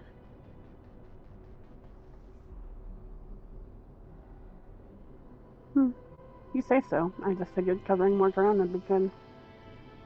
It would, however, there is trouble anywhere you can turn, and I'd rather not leave my post. Right. Your post. She nods. She's like,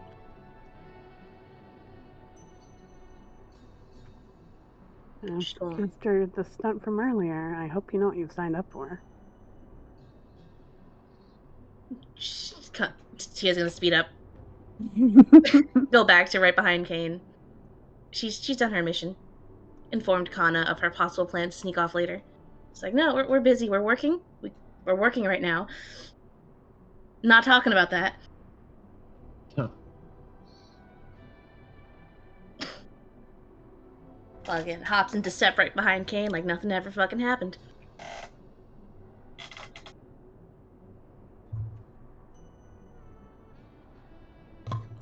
Does she spot anyone, or is it just the vessel? It's just the vessel. Okay. Keeping an eye out for an additional person.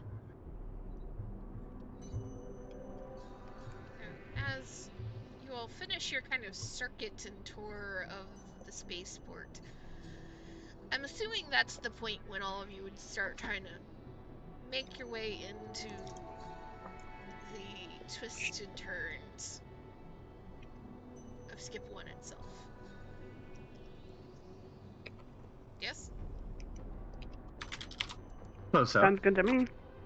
Mm-hmm.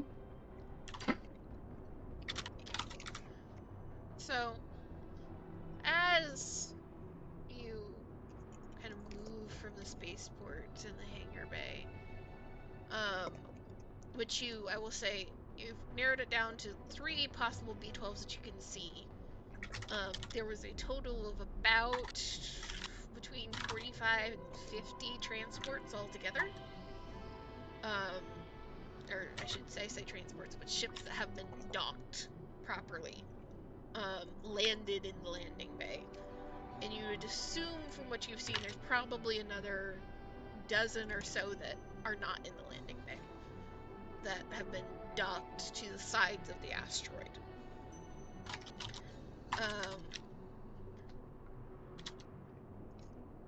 You kind of move through the tunnels on the closest area into the inner part of Skip 1.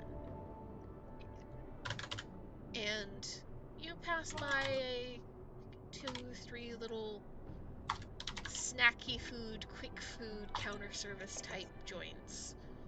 1 or 2, like, not kitschy gift store, but like, oh shit, I forgot this thing and we're about to leave type places where you can get Convenient. yeah, get your smokes, get your like, I really need like this bag of chips. All very clearly kind of thrown together with whatever these people have managed to get their hands on. Okay. I have a question for you. Are one of these food stalls desserts?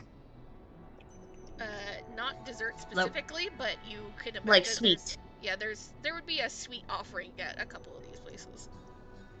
Alright. I imagine T has a tradition. Must acquire sweet treat. So she fucking beelines for one of these stalls that has a dessert or sweet treat or some other like sugary offering. She doesn't say anything, she's fucking beelines.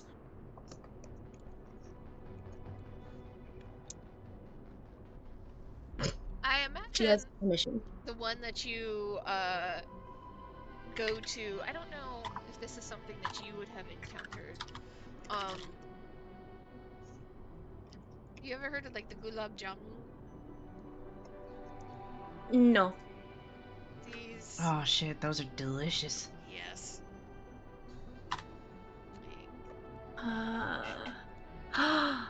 Oh wait, Kind of this like honey water soaked little pastry balls. that's what those shit. I had no idea what the fucking name was, but as a kid, I fucking loved these things. I never knew what it was, and Auntie just gave me some and never told me what it was. Everybody. Oh, she would fucking love this shit. Yes, absolutely fucking yes, please. Now I want them again. So you get this little bowl of still kind of fresh from being fried and Oh, yes. doused in honey sugar water. It is probably the simplest recipe in the entirety of the galaxy. Fried bread and sweet water.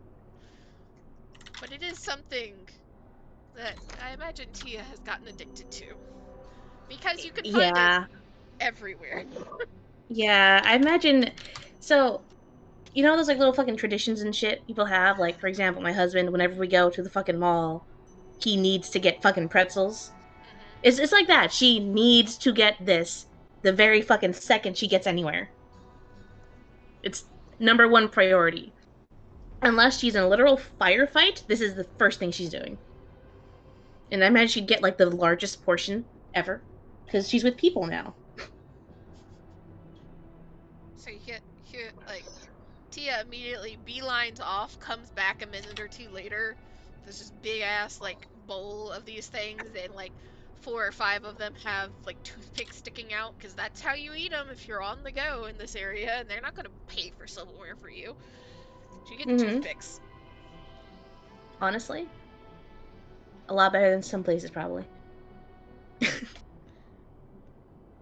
But yeah, she's already eating one as she walks back up to the group.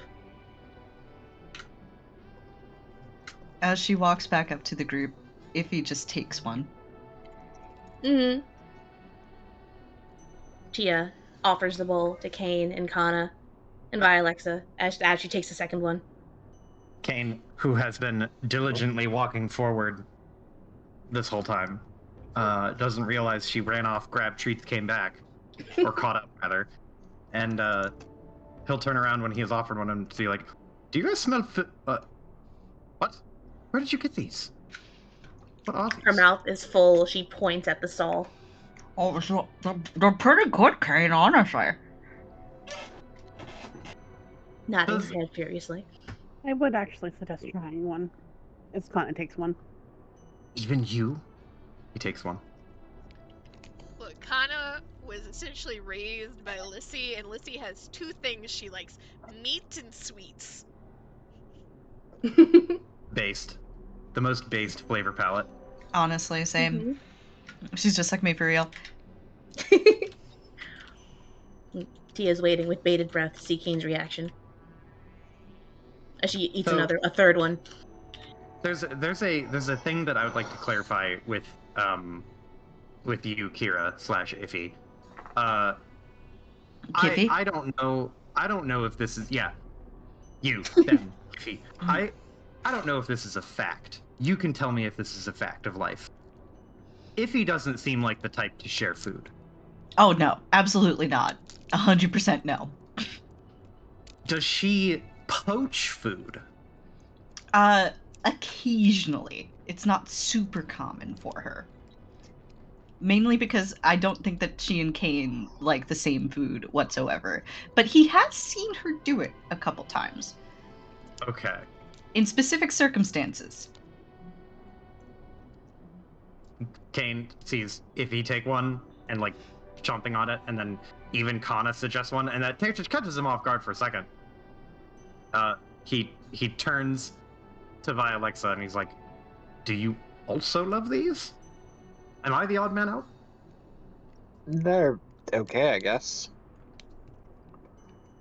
He'll try one, and Kane is a very cold foods type of person, but he does enjoy fried sweets, like any good person, like any wholesome individual. But his mind is elsewhere because he's been ruminating while he has been walking, and he like looks at Iffy and looks at Tia, and then looks at Iffy again. How close are we to the area where that dock would be? Are we like nearing that zone? What do you mean that dock? Like the area where are we just like meandering around the station looking for I think we're going to like one of the popular hubs. Yeah. Yeah. So we already looked through the Okay. dock. You've Not looked- we dock, entered- sorry. Like near where we could expect that ship to be, I guess, the ship for Wes. Well, the ship for Wes is not docked. Period. It is hanging out. So you'd have to try and contact Wes if you want to get to the ship. Okay. Or you could chance that he's on Skip 1. If he's on it, wouldn't his ship have to be docked? Not necessarily. Depends on if he has a crew that's also flying with him. Though I will say that you would know that if you're looking for Wes in person and he is traveling with people, he exclusively travels with a very particular subset of people, and that is other Ugnaughts and Chandrafan, which are just like essentially like little bat people. He refuses to travel with anybody else. So we're looking for a group of short kings and queens who are all a little scrungly looking. Pretty much. Okay. Yeah. Kane, like if they're meandering around looking for this crew of people, or as they are meandering around, Kane will. He's. I'm not sure how he would do this because he can't just like point, be like, "Hey Tia, look over there," but he needs to get Tia away. I will tell you right now, it won't. I mean, he could look for someone to see if we can coincidentally have her step away for a second. Here's another question, DM. Does the Pike Syndicate have overt, like, symbolism or, like, a uniform of some kind? Like, typical garb that they wear? If or colors? they are very high-ranking Pike, yes. But otherwise, like, if they are people that if you're trying to see if somebody is a Pike Syndicate member, you'd have to get close to them. They're not gonna you're not gonna be able to spot them across a bar unless it's a high-ranking person, and the high-ranking people you're not gonna find on a place like Skip One. Gotcha.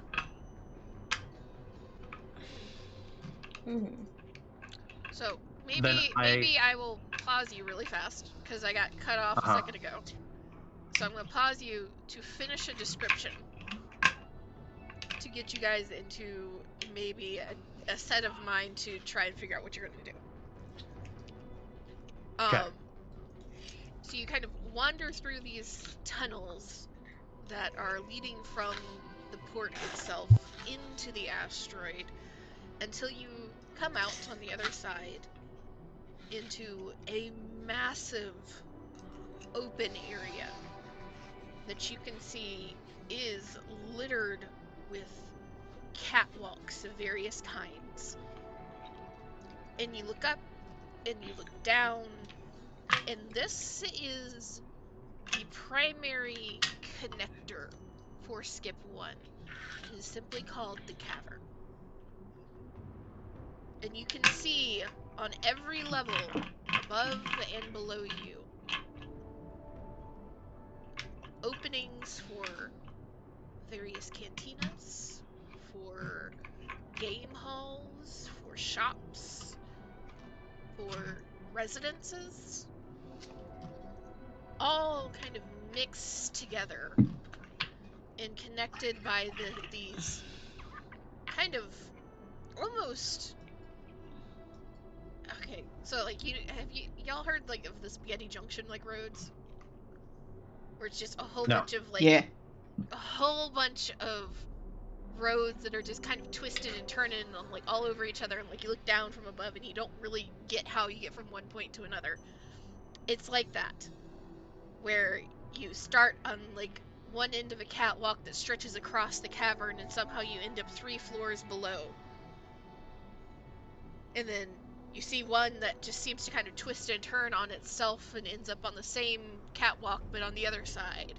And it is just a mess of these railings and platforms with just these circular levels going up and going down, and halls and tunnels, every so often scattered between the various businesses leading into other parts of the asteroid. I would say that Kane, Tia, Iffy, and Vialexa, all of you, well, did I say Iffy has been to Skip One before? I don't think she has. You said she has not been in some time, Okay. if I remember correctly. You know that there's kind of 3 old established businesses that are on the opposite side of the cavern from the spaceport. One is a cantina, one is kind of a food court, and one is a game hall. That were some of the first businesses in Skip One and have remained pretty much the same since they started. And all of the other businesses kind of spiral off and out and away from them. And as you all kind of step into this first large platform area from the tunnel that you arrived from, you kind of look up and you can see that there are several heavily armored and heavily packing individuals with almost gunnery mounts that have been positioned to where they can fire on the exactly 6 tunnels that lead from the spaceport into the cavern, should anything require them to. Though all of these individuals seem to just be kind of sitting and minding their own business right now. But the about 24-ish people that are scattered in their kind of freestanding positions, they are new from the last time you were here, Iffy. Though Tia, I think, Tia and Vialexa are the ones that have been here the most recently. Makes sense. It's not been too recently that this has happened. The current kind of controller of Skip One is very paranoid about trouble arriving to the asteroid.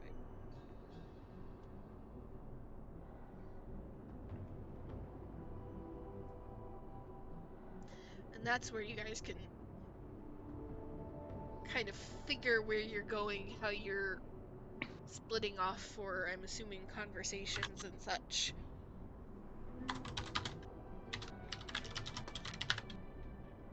Kane immediately going, "Hey, Tia, aren't those really huge guns?" And then taking Iffy by the elbow. I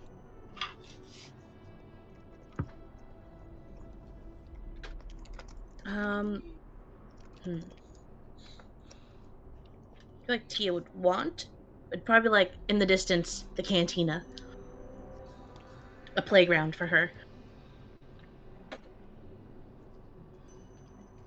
She's debating it. I feel like Iffy would probably also be wanting to head to the cantina. Unless she's stopped by a convenient aside.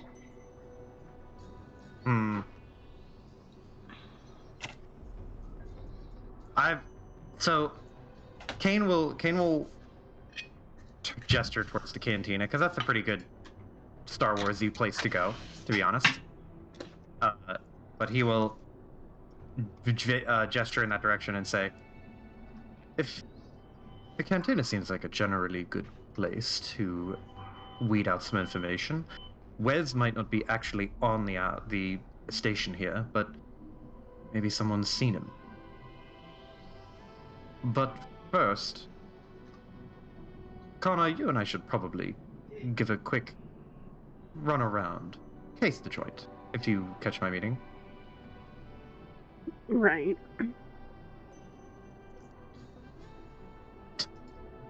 Surprised, like, wait, you do?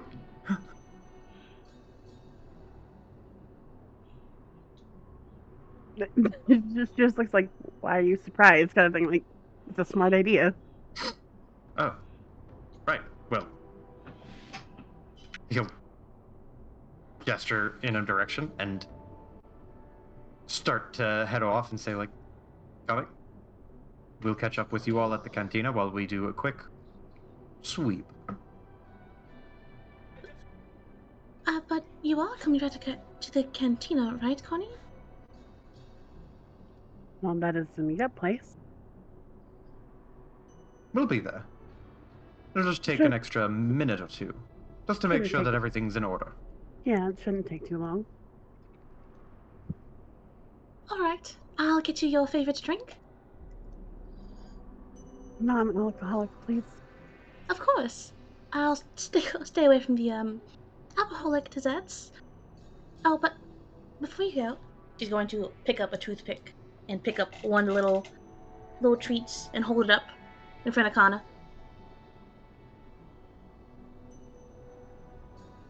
Thank you. She'll take it and take a nom. Big smile. Quick hug. Alright. Cantina time.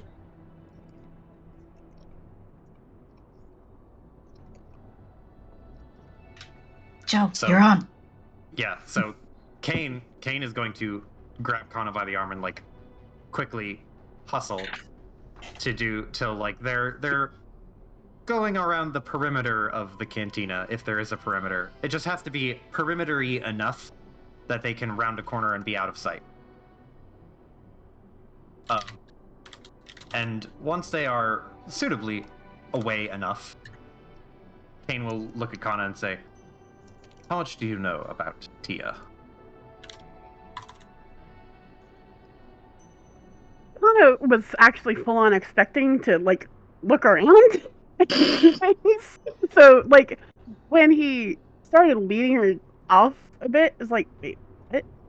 So she had a slight like a look of surprise, like, wait, what? I mean, I know Tia pretty well. Known her for years.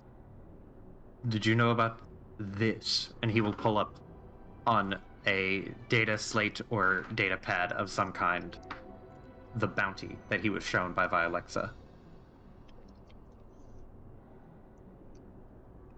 She looks at it, and her brow froze in a bit more surprise again, and then she looks really concerned.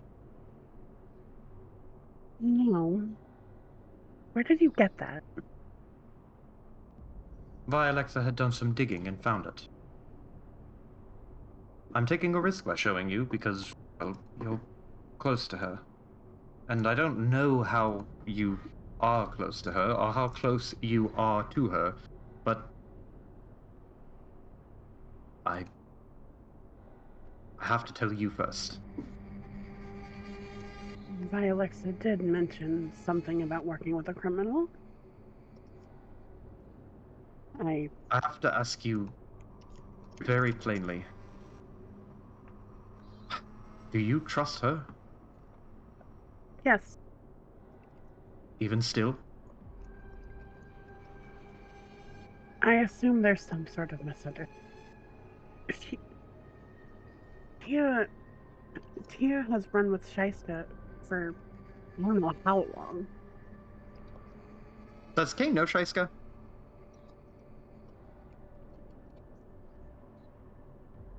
I I would assume he would yes. know. I would assume he knows about her at least through the grapevine but I don't know how wasn't well. she on Abathar? Oh, that's true. Yeah. You're right. She saved them from on Abathar. Yeah. Yep. In Abathar, I blocked I that was planet out of my memory.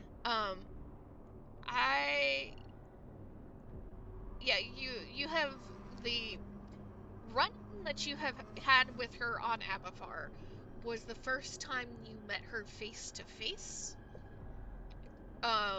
However, you have heard stories from Kana a few times. So, like, you know of her, and you know generally that she is a questionable but useful friend to Lissy. But as far as Lissy and Atreyu and Kana and all them would have expressed, a pretty dependable one. So you know about Shiska, you just have not like interacted with her directly, really.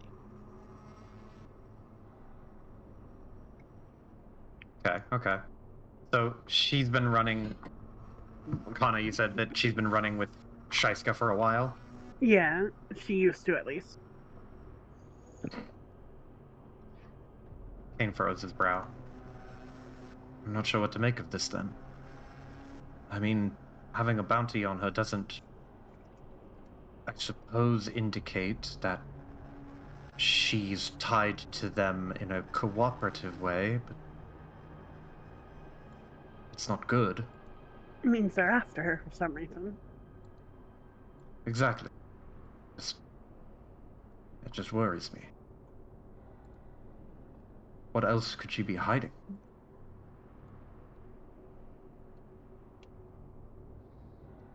Hana's face flattens. Like it. She tries to make her face a bit more unreadable. In a sense of like, she's not trying to give anything away there.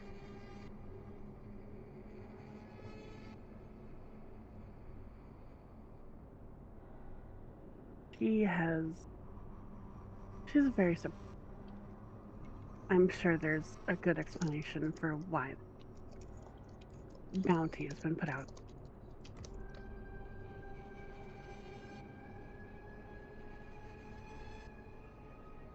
Kane narrows his eyes a little bit. Is Kana lying about still trusting her? No. And I'll add this to you. Kane, she's a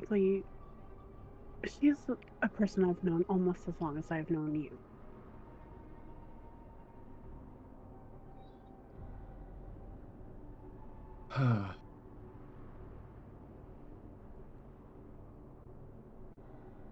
And I trust you, don't I? Yes. I think. I hope.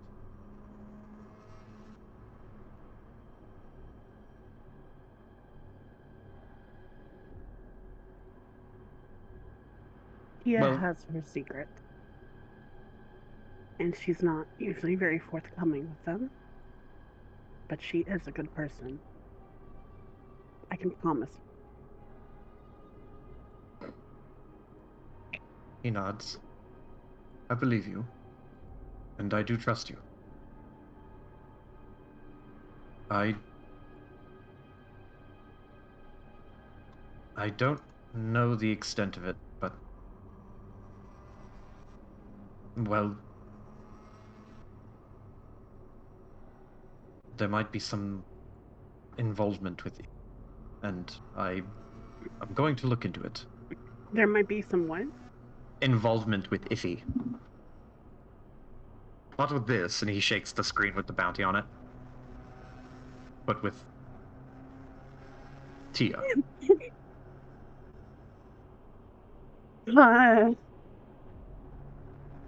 Oh. Again, Hana is trying to keep a very flat face here.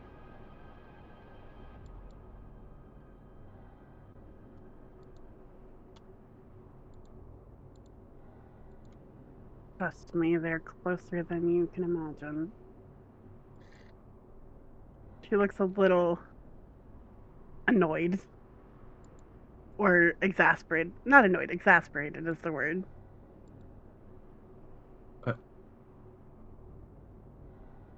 What does that mean? What do you know? Especially I know nothing.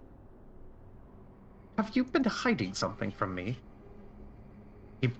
He says that with less offense and more indignation, just like putting one hand on his hip, like, are you for what? I think I'm entitled to my secret just like you're entitled to yours.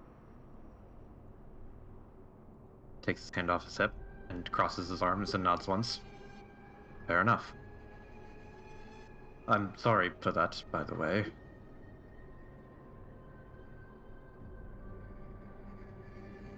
Don't be. I am likely saying more than there actually is anyways. I will explain eventually. Probably.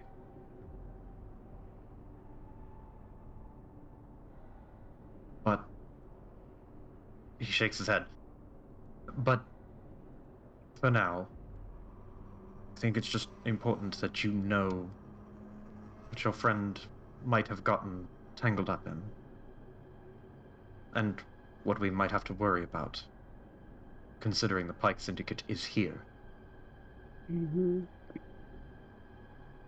With a bounty like that, I'm sure there are plenty of people here who would take her in. He nods.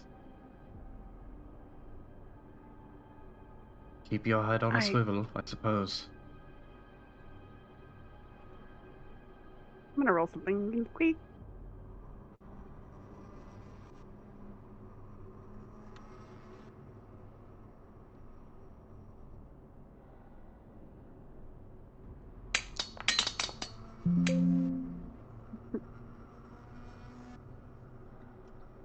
Maybe not now, but once we get a bit more information on all of that,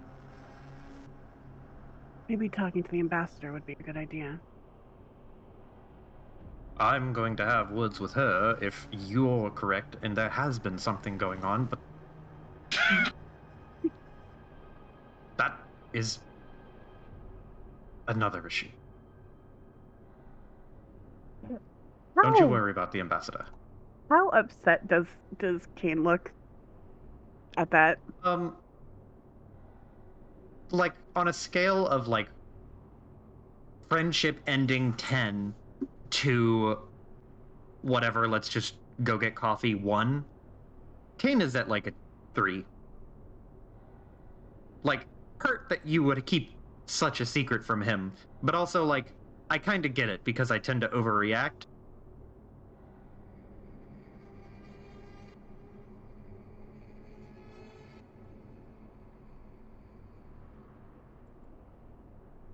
I'm gonna roll one more time. I'm gonna roll one more time.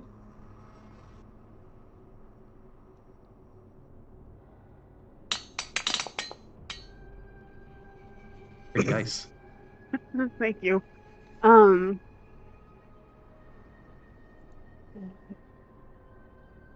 Whatever you're thinking, Kia, is not a threat to the ambassador. Not in any physical sense, at least.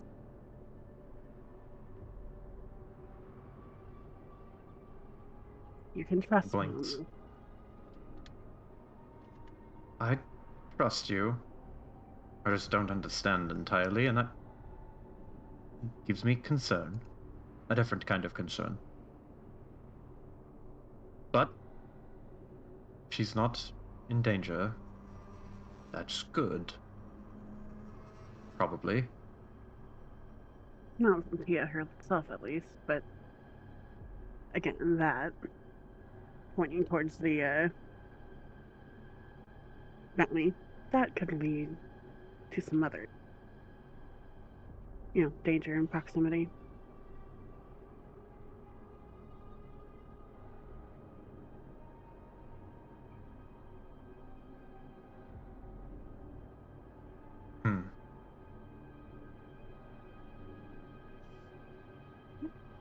Good to know. Again, he rubs his, forehead. I suppose we should actually do a sweep now that we have to watch out for bounty hunters. I'm sure it's more than just bounty hunters.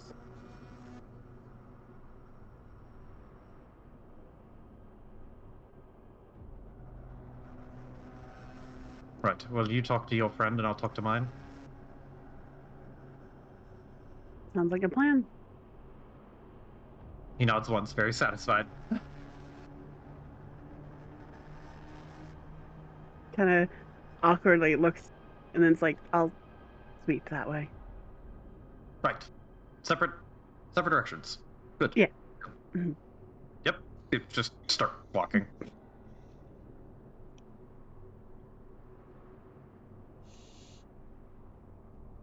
Okay. I don't know why, but I just imagine they passed each other. Yeah, For like some they do reason. the awkward. Yeah. I'll go left, and you go left, and okay, you go left and I go right, and they go both to the right. It's like okay, we'll just and then idle until they are facing each other but on opposite sides, and then they just turn around about face and start walking. Yeah.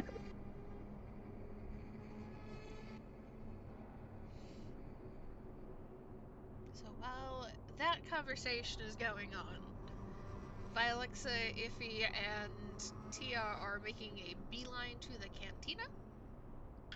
Correct. Cantina. Cantina.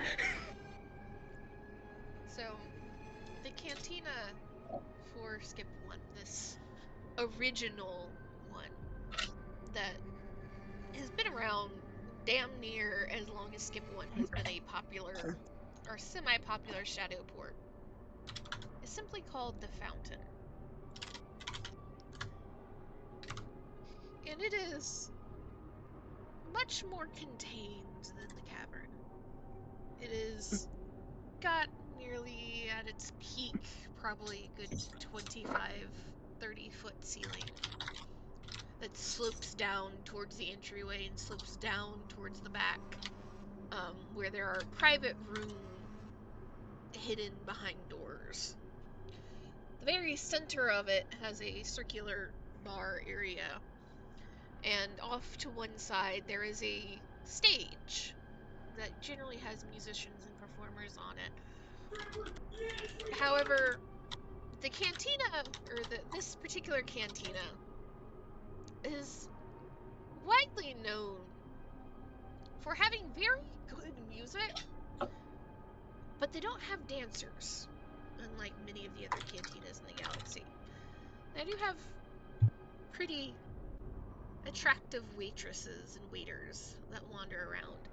But all in all, at least if you're going to be a performer or a waiter or a waitress, this is probably one of the better cantinas to work in, as it is generally accepted that you touch somebody that does not want to be touched and you lose the hand. And the barkeep and owner will tell you as much. That barkeep is in the current owner, though he is not by no means the original owner, is a kind of older, middle-aged Duros man by the name of Jiuk. Jiuk.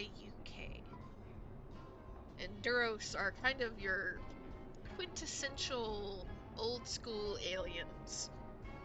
Kind of blue-green skin and large eyes and large heads. And in general, he finds that letting his workers and his customers police themselves freely, in fact, ends up with a relatively peaceful bar, as nobody is willing to cause any stir, as the stir tends to end up with them not getting out to the other side. And as you enter into the fountain, you do see a pale blue-green Twi'lek woman who is singing at the front of a band currently. And the entire bar, the entire cantina is filled with various people just kind of hanging around on various chairs and booths, and even some of the tables are set low to the ground and just have very simple cushions to sit on. And all enjoying food and drink, primarily drink, listening to the music. You also know about the fountain as one of the original businesses and longest running businesses on Skip One. It does have a deal with the game hall that is directly above it, that no gambling happens in the fountain, and anybody that wants to is immediately escorted out and told to go to the game hall instead. Likewise, anybody that just wants to drink and not gamble is escorted out of the game hall above and told to go to the fountain.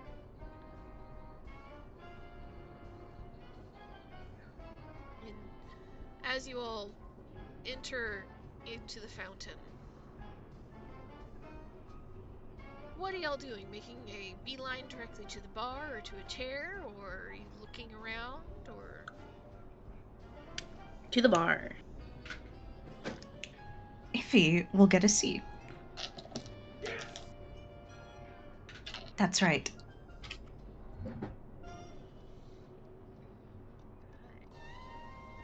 So, and by Alexa, are you joining Iffy at the table? Are you wandering off? Are you going to get a drink? I'll join at the table. Alright, well, Tia would probably ask what the two yous want to drink. I'll take a Corellian whiskey. I don't know. Why don't you surprise me? Alright, I'll get a glass of water then. But Corellian whiskey, I'll get that one for you. Please come If back he- with water for Iffy, please. Iffy is making a very big show of rolling her eyes. And because I finally remembered, I do need to send a text to somebody. Okay. Alright. And, while they're doing that, Tia's gonna go to the bar. She's gonna get drinks. She'll get something fruity and non-alcoholic for Kana. She'll get a Corellian whiskey. She'll get, I guess, generic something for Kane. Because he strikes me as a random whatever you have on tap kind of guy. Yeah, he would not. Kane is not a strong. Is not a liquor person. And Tia is probably going to get a let's go for a margarita, and she will get a glass of water for Iffy, and also a martini. Virgin water. Acceptable. No ice. Oh man, room temperature. I'd like water on the rocks, please.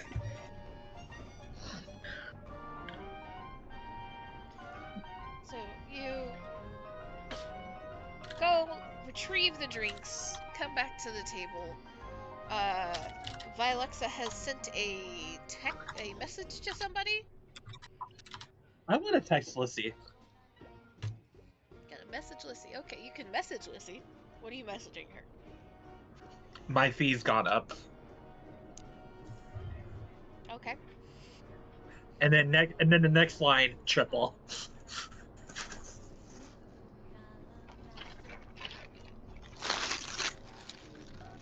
You sent off that message. It has gone into the ether. And Iffy is the one that was choosing setting the table, whereabouts are you deciding to place the party? See, Iffy doesn't know of anything about no bounty. So she's going to pick what she always picks, which is a seat where she can see people, but they can also see her. Mm-hmm. I quite similar. She's going for visibility. Yep.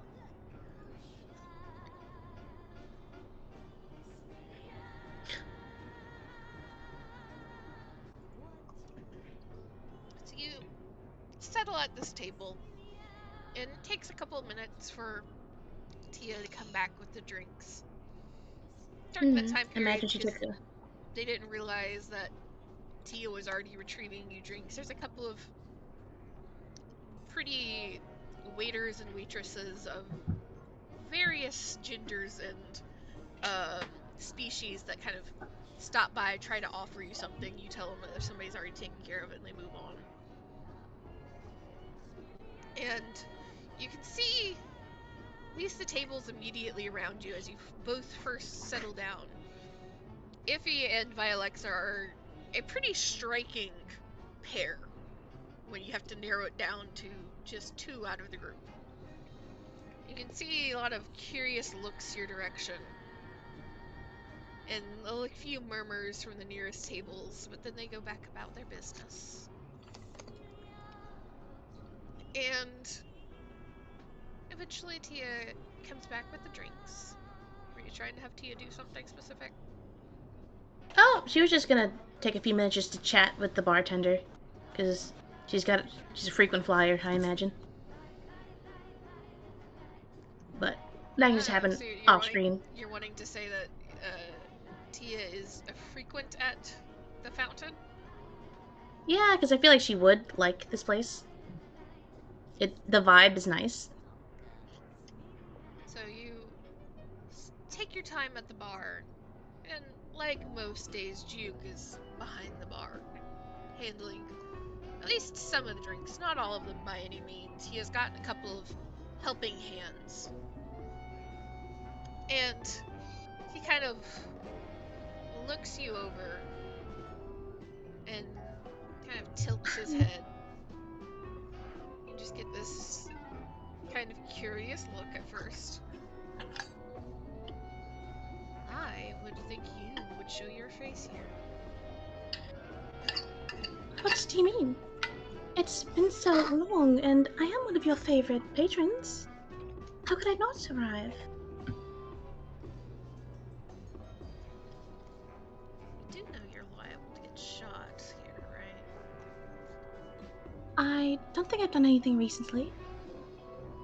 Oh, I'm sorry, is one of my exes here? She, ducks down a second, kind of cartoonishly, in a joking manner. Did they not take the breakup well? I'm figuring less an actual ex, more of an ex-employer. She kind of sobers up a little bit. She looks at him. It's like, what do you mean? He kind of sliding across one of the drinks to you. He's just kind of lining them up in front of you, and he kind of pauses, hand still on the glass. Have you not looked at the bounty boards recently? I try not to take that work. I'm a bit busy. He will reach into a pocket, pull out his own personal data pad. You see him clicking away at it for a second, and he will turn it around. And there's your face on a wanted poster from the Pike Syndicate. Tia's blood Fairly runs cold. substantial bounty underneath. She kind of stops breathing for a second.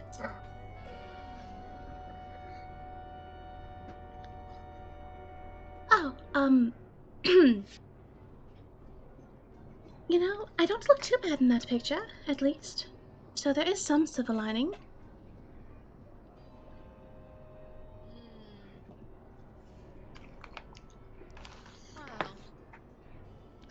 finding a silver lining. Though I don't think anybody's really How gonna long? care how pretty the bounty poster looks.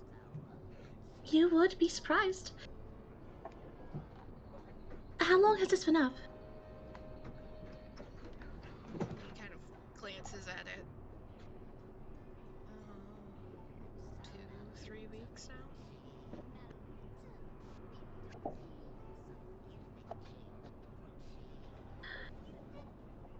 Tia takes a glass of water and she starts drinking from it. You really didn't know, did you?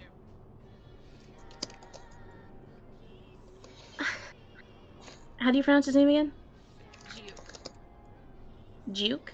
Mm-hmm. Okay.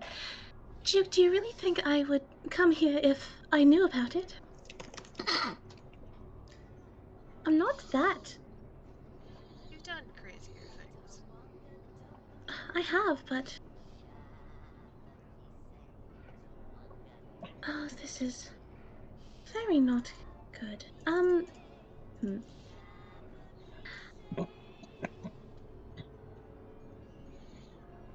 Alright. Thank you for letting me know. I am going to figure this out. Because that's what I do. Might want to, invest in some blaster repellent armor. Especially if you plan on sticking around here. I don't think I have the creds for that, but you know what I do have? I'll stop by and get that later. Is that still open? It should be open. Everyone needs that. Now and then. She's kind of muttering to herself a bit.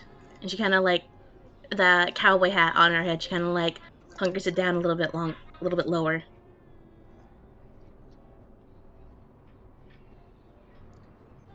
Well, take at least a little bit of comfort. Nobody's gonna shoot you in my bar.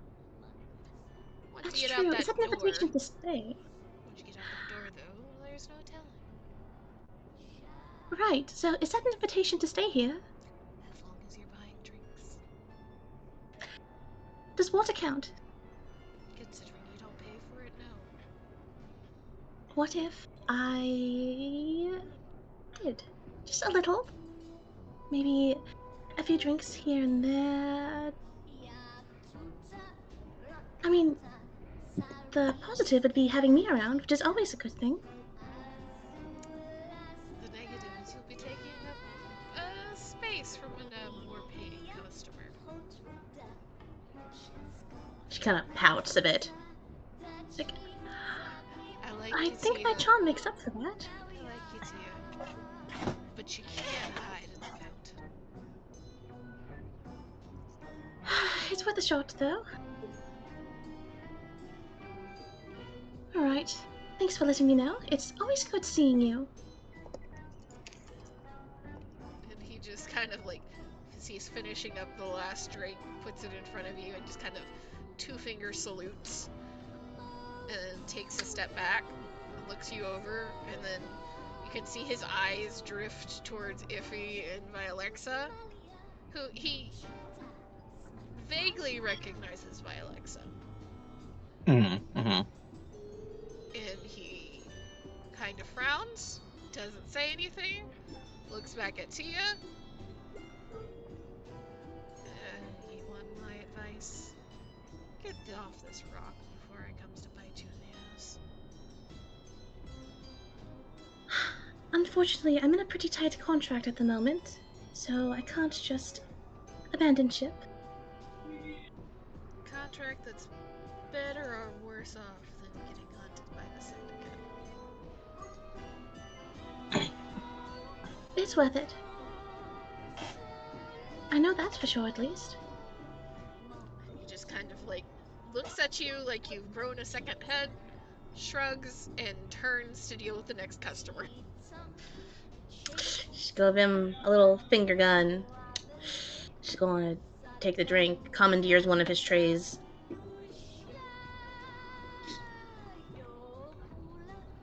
She is positioning her hat to hide her face a little bit, Tia's gonna go shopping later.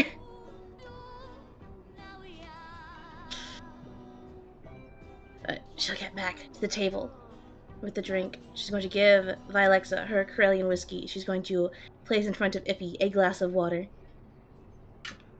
Iffy, heedless of what has just happened, looks up at her, then, like, flicks the brim of her hat and goes, "You can't be serious.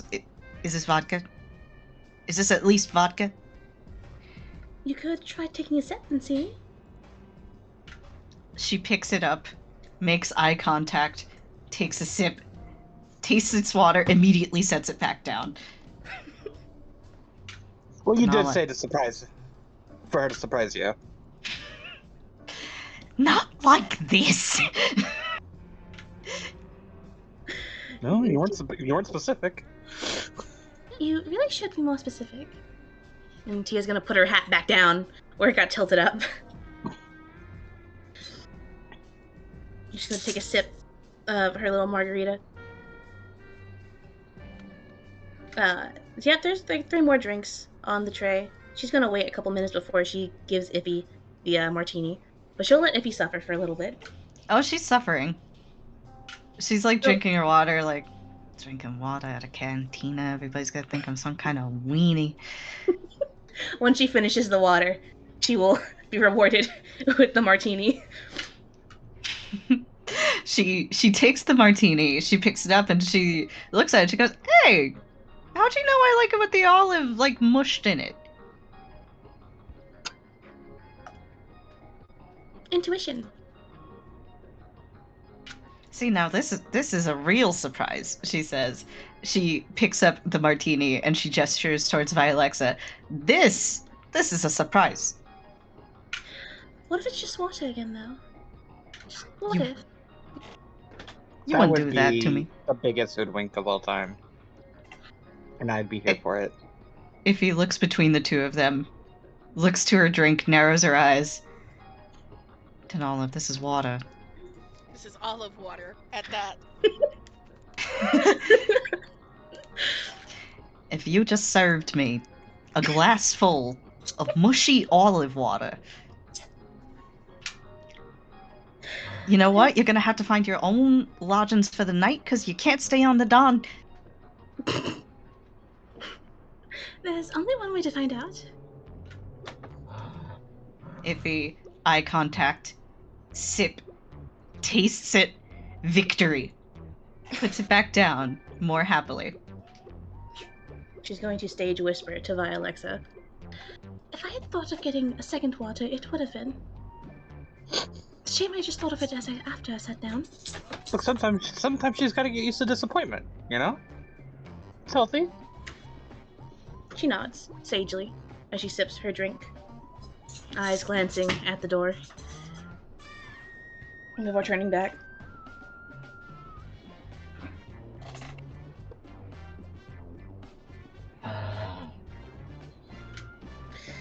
Looking for the Jedi. I imagine they arrive just as Tia's like, so how long does it take to do a perimeter? Yeah, I mean, Kane's pretty thorough sometimes. But yes, roughly around this time. Also, hi sailor, because I said hi sailor. You didn't- Ow, asshole.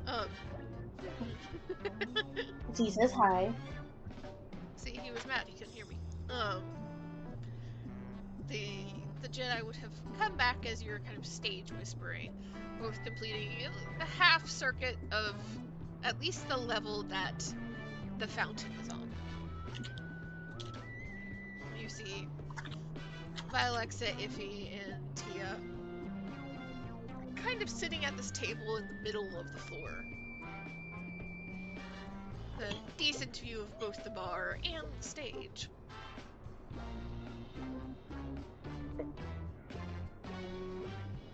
Could either Jedi realize at this point, because Tia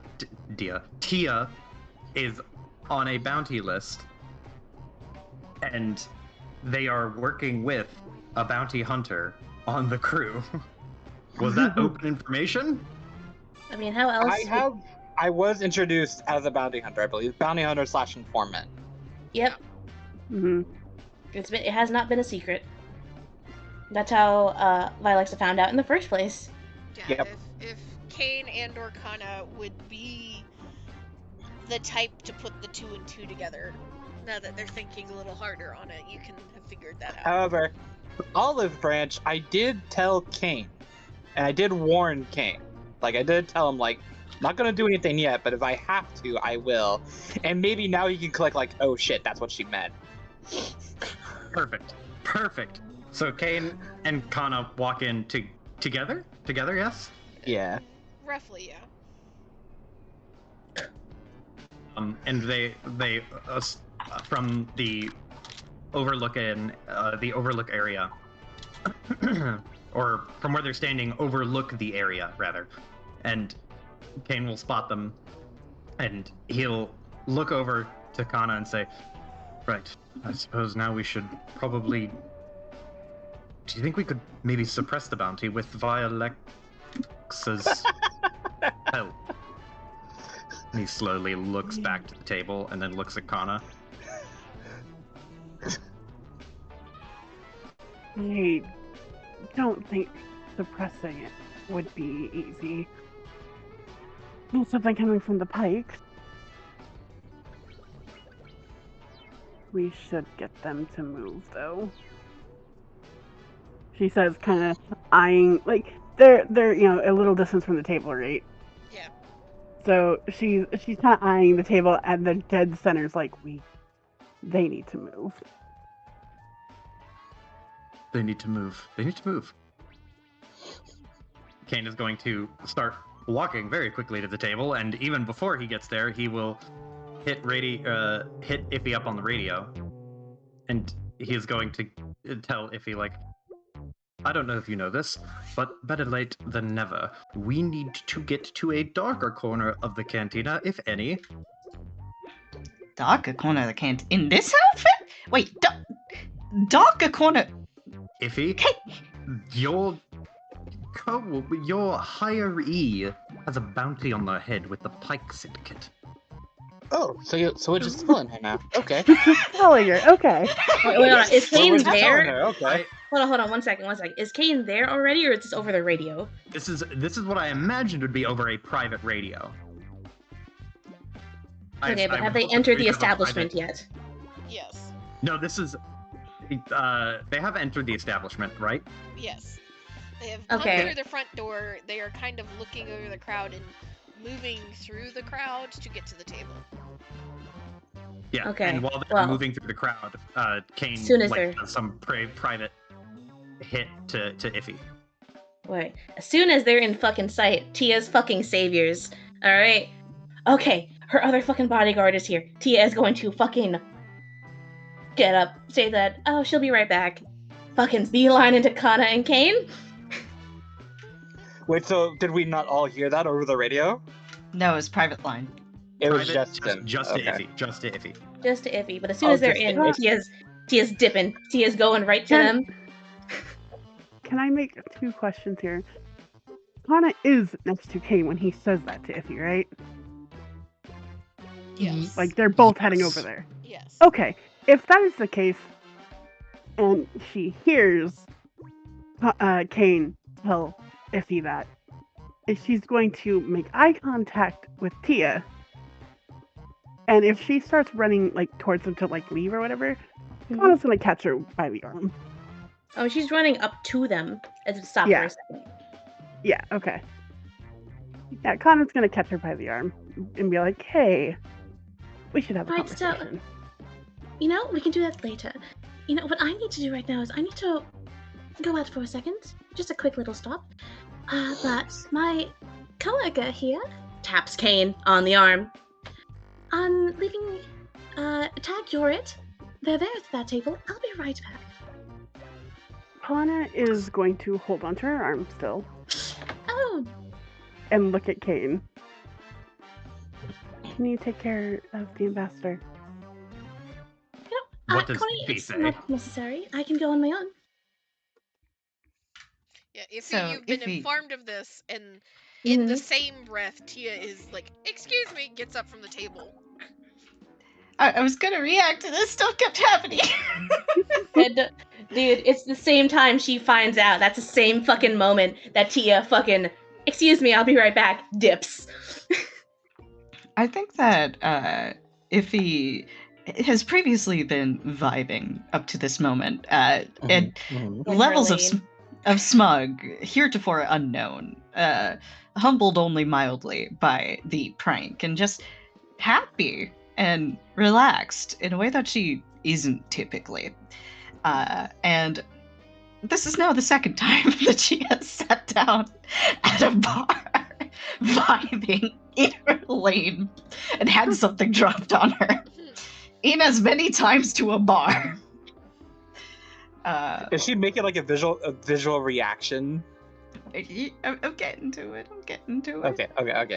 Oh boy, But oh boy. as Kane says this, it just this easygoing smile on her face just cracks, and her eyes go a little wider, and she turns to look at Tia, who has already stood and left, and her mouth opens as if she was going to say something to her before she did leave. And she raises a hand as if to stop her, then holds it in the air for a moment, and then just looks between her and Kane with just this very visible look of like confusion and hurt. But not because she's hurt. It's more hurt that she didn't know. There you go. Oh, If you would like to have Vi react, you can.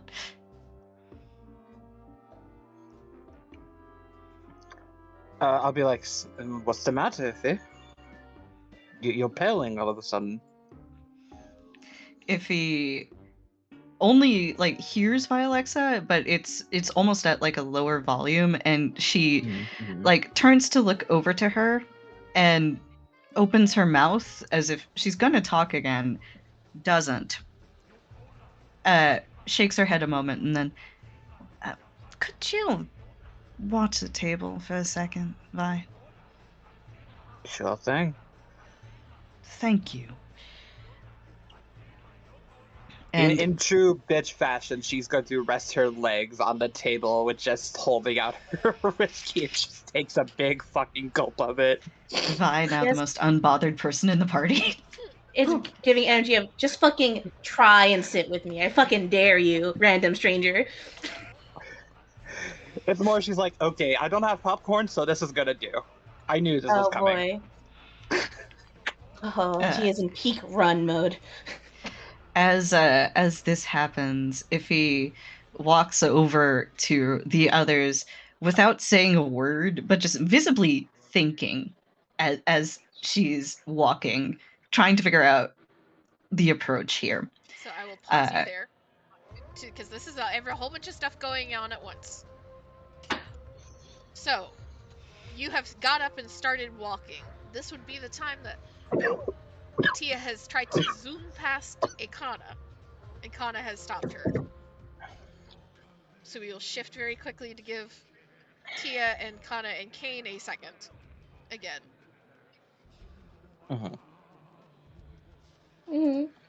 Fucking T who came in is like, hey, you guys are here, great, I'll be right back. Tag, you're it.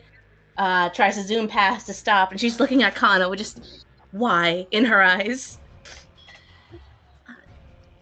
And again, oh, go ahead. No, good. Connor was referring to Kane like, hey, you got the ambassador, right? Kane nods and starts walking beeline towards Iffy. And Hana will start. Well, not let Tia go in a sense of like just go free, but she's going with Tia. She'll even pull her jacket off and put it on Tia. That's the most obvious sign of, oh yeah, they know. Just fucking Tia just looks at her, it's like, seriously, just you can stay with the others, and I'll be right back. Just gotta do something real quick. I'm not letting you get into trouble by yourself. Someone has to have your back. In case you've forgotten, Connie, I don't go looking for trouble all the time. It just sort of finds me. Yeah, big trouble this time it seems.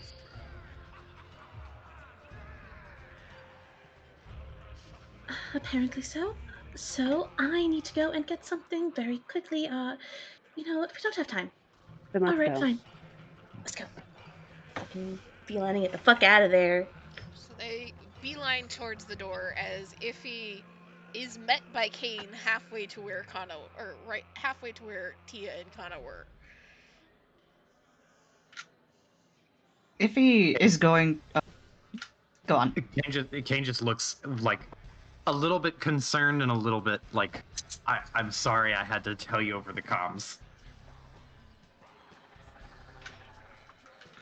As if he walks up, she seems for a second like she's gonna keep walking, and I imagine she stops only when she sees the door close, and she stares at the door for a second, takes a breath, looks at Kane. How bad is this, Kane? He looks a little bit conflicted and shakes his head only slightly and says, I don't know how bad it could be, but right now it's not the worst in the world. I was going to see if I could recruit Vialexa to try and suppress the bounty.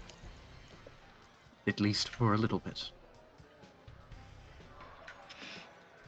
If he pinches the bridge of her nose in a gesture that Kane has seen many, many a time, as she shifts back from happy, at ease, to work mode.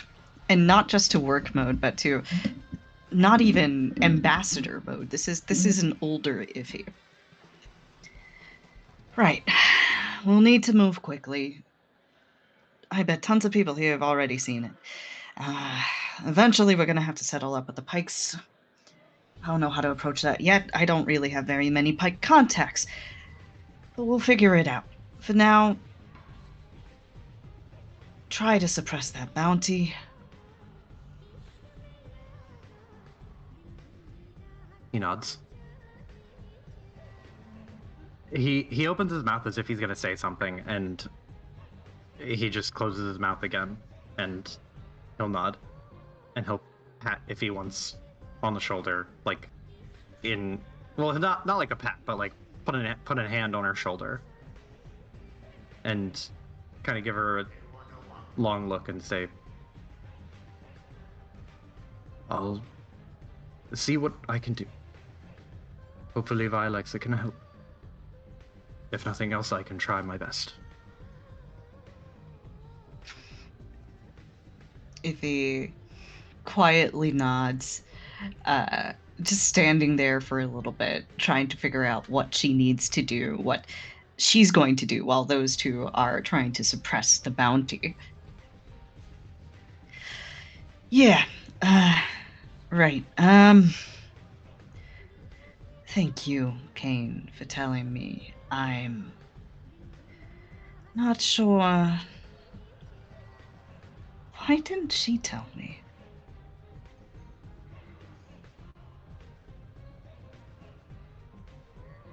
In a rare moment of, I hesitate to call it defiance, but there is a little bit of like a fire in the back of Kane's eyes, and he'll say,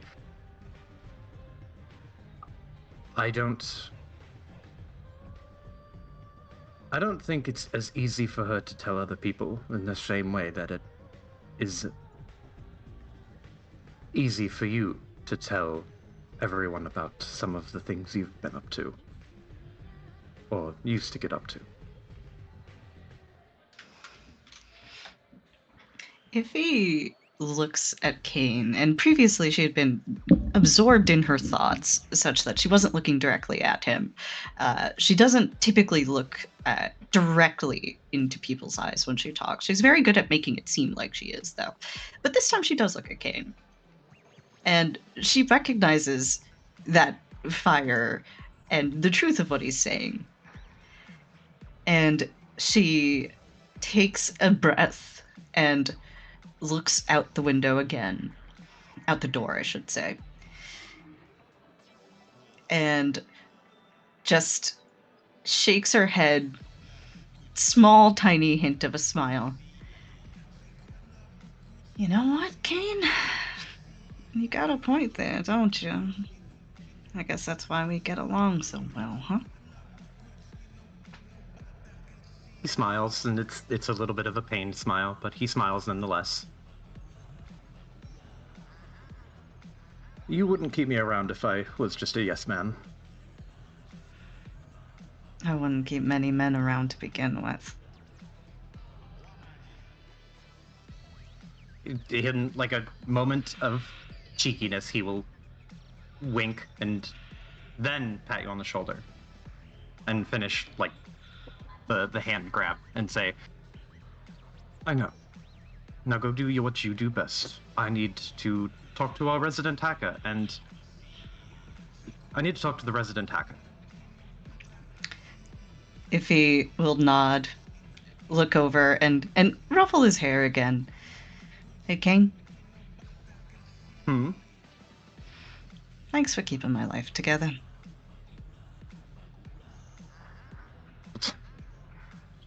He smiles and gets kind of bashful again. He's like, I do my best.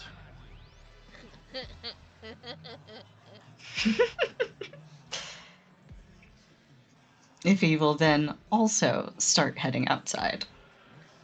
Okay. So we have Iffy heading outside, Kane making a beeline to Vilexa, who is very satisfied to be watching the drama unfold. Oh yeah, And 100%. take a 2-3 minute step back as during the time that Iffy and Kane are talking, Tia and Kana have exited the fountain. Where is Tia trying to move them? Tia is on a mission, and that mission is very simple. She is looking for hair dye. So you are looking for stores. Yep. And as She's got her hat, as hiding her as much as possible. And I mean, she didn't want Kana to come with her, but she's got a Kana as well.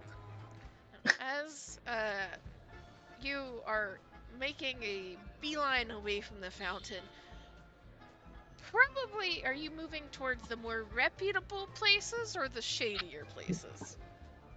More reputable. You know, the shadier places probably have people who take bounties. So you're looking to some of like the more standard places, the ones that have been around for a while.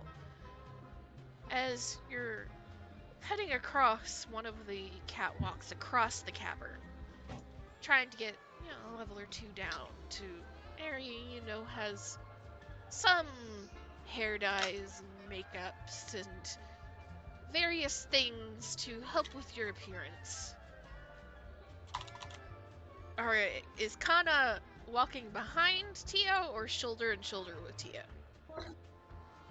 She will walk shoulder to shoulder, keep an eye on what's on people who are around.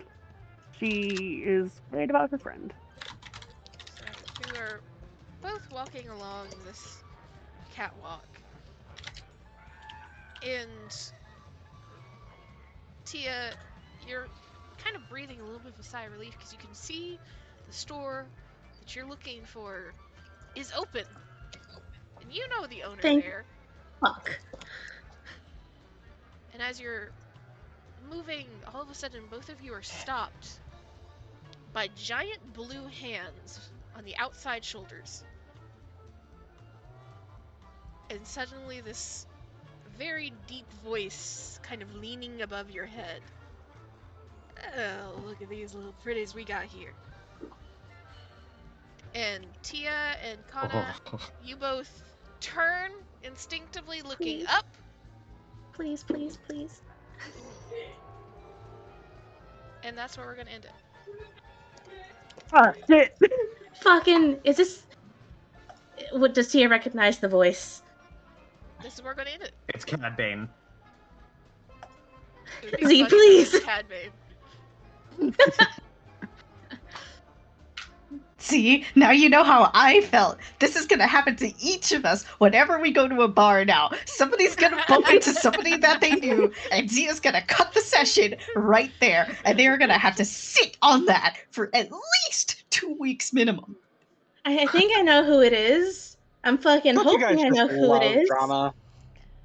And before we completely end the session, because it's been a hot second and I need these rolls, everybody roll me D100s.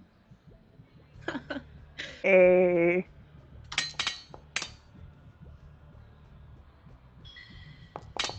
Solid gold.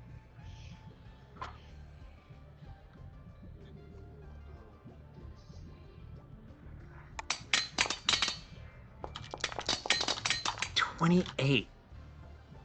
21. We're very middle of the road here. Except for Kata. Well, she's perhaps most middle of the road. Mm. We're Okay. very third of the road for the rest of us.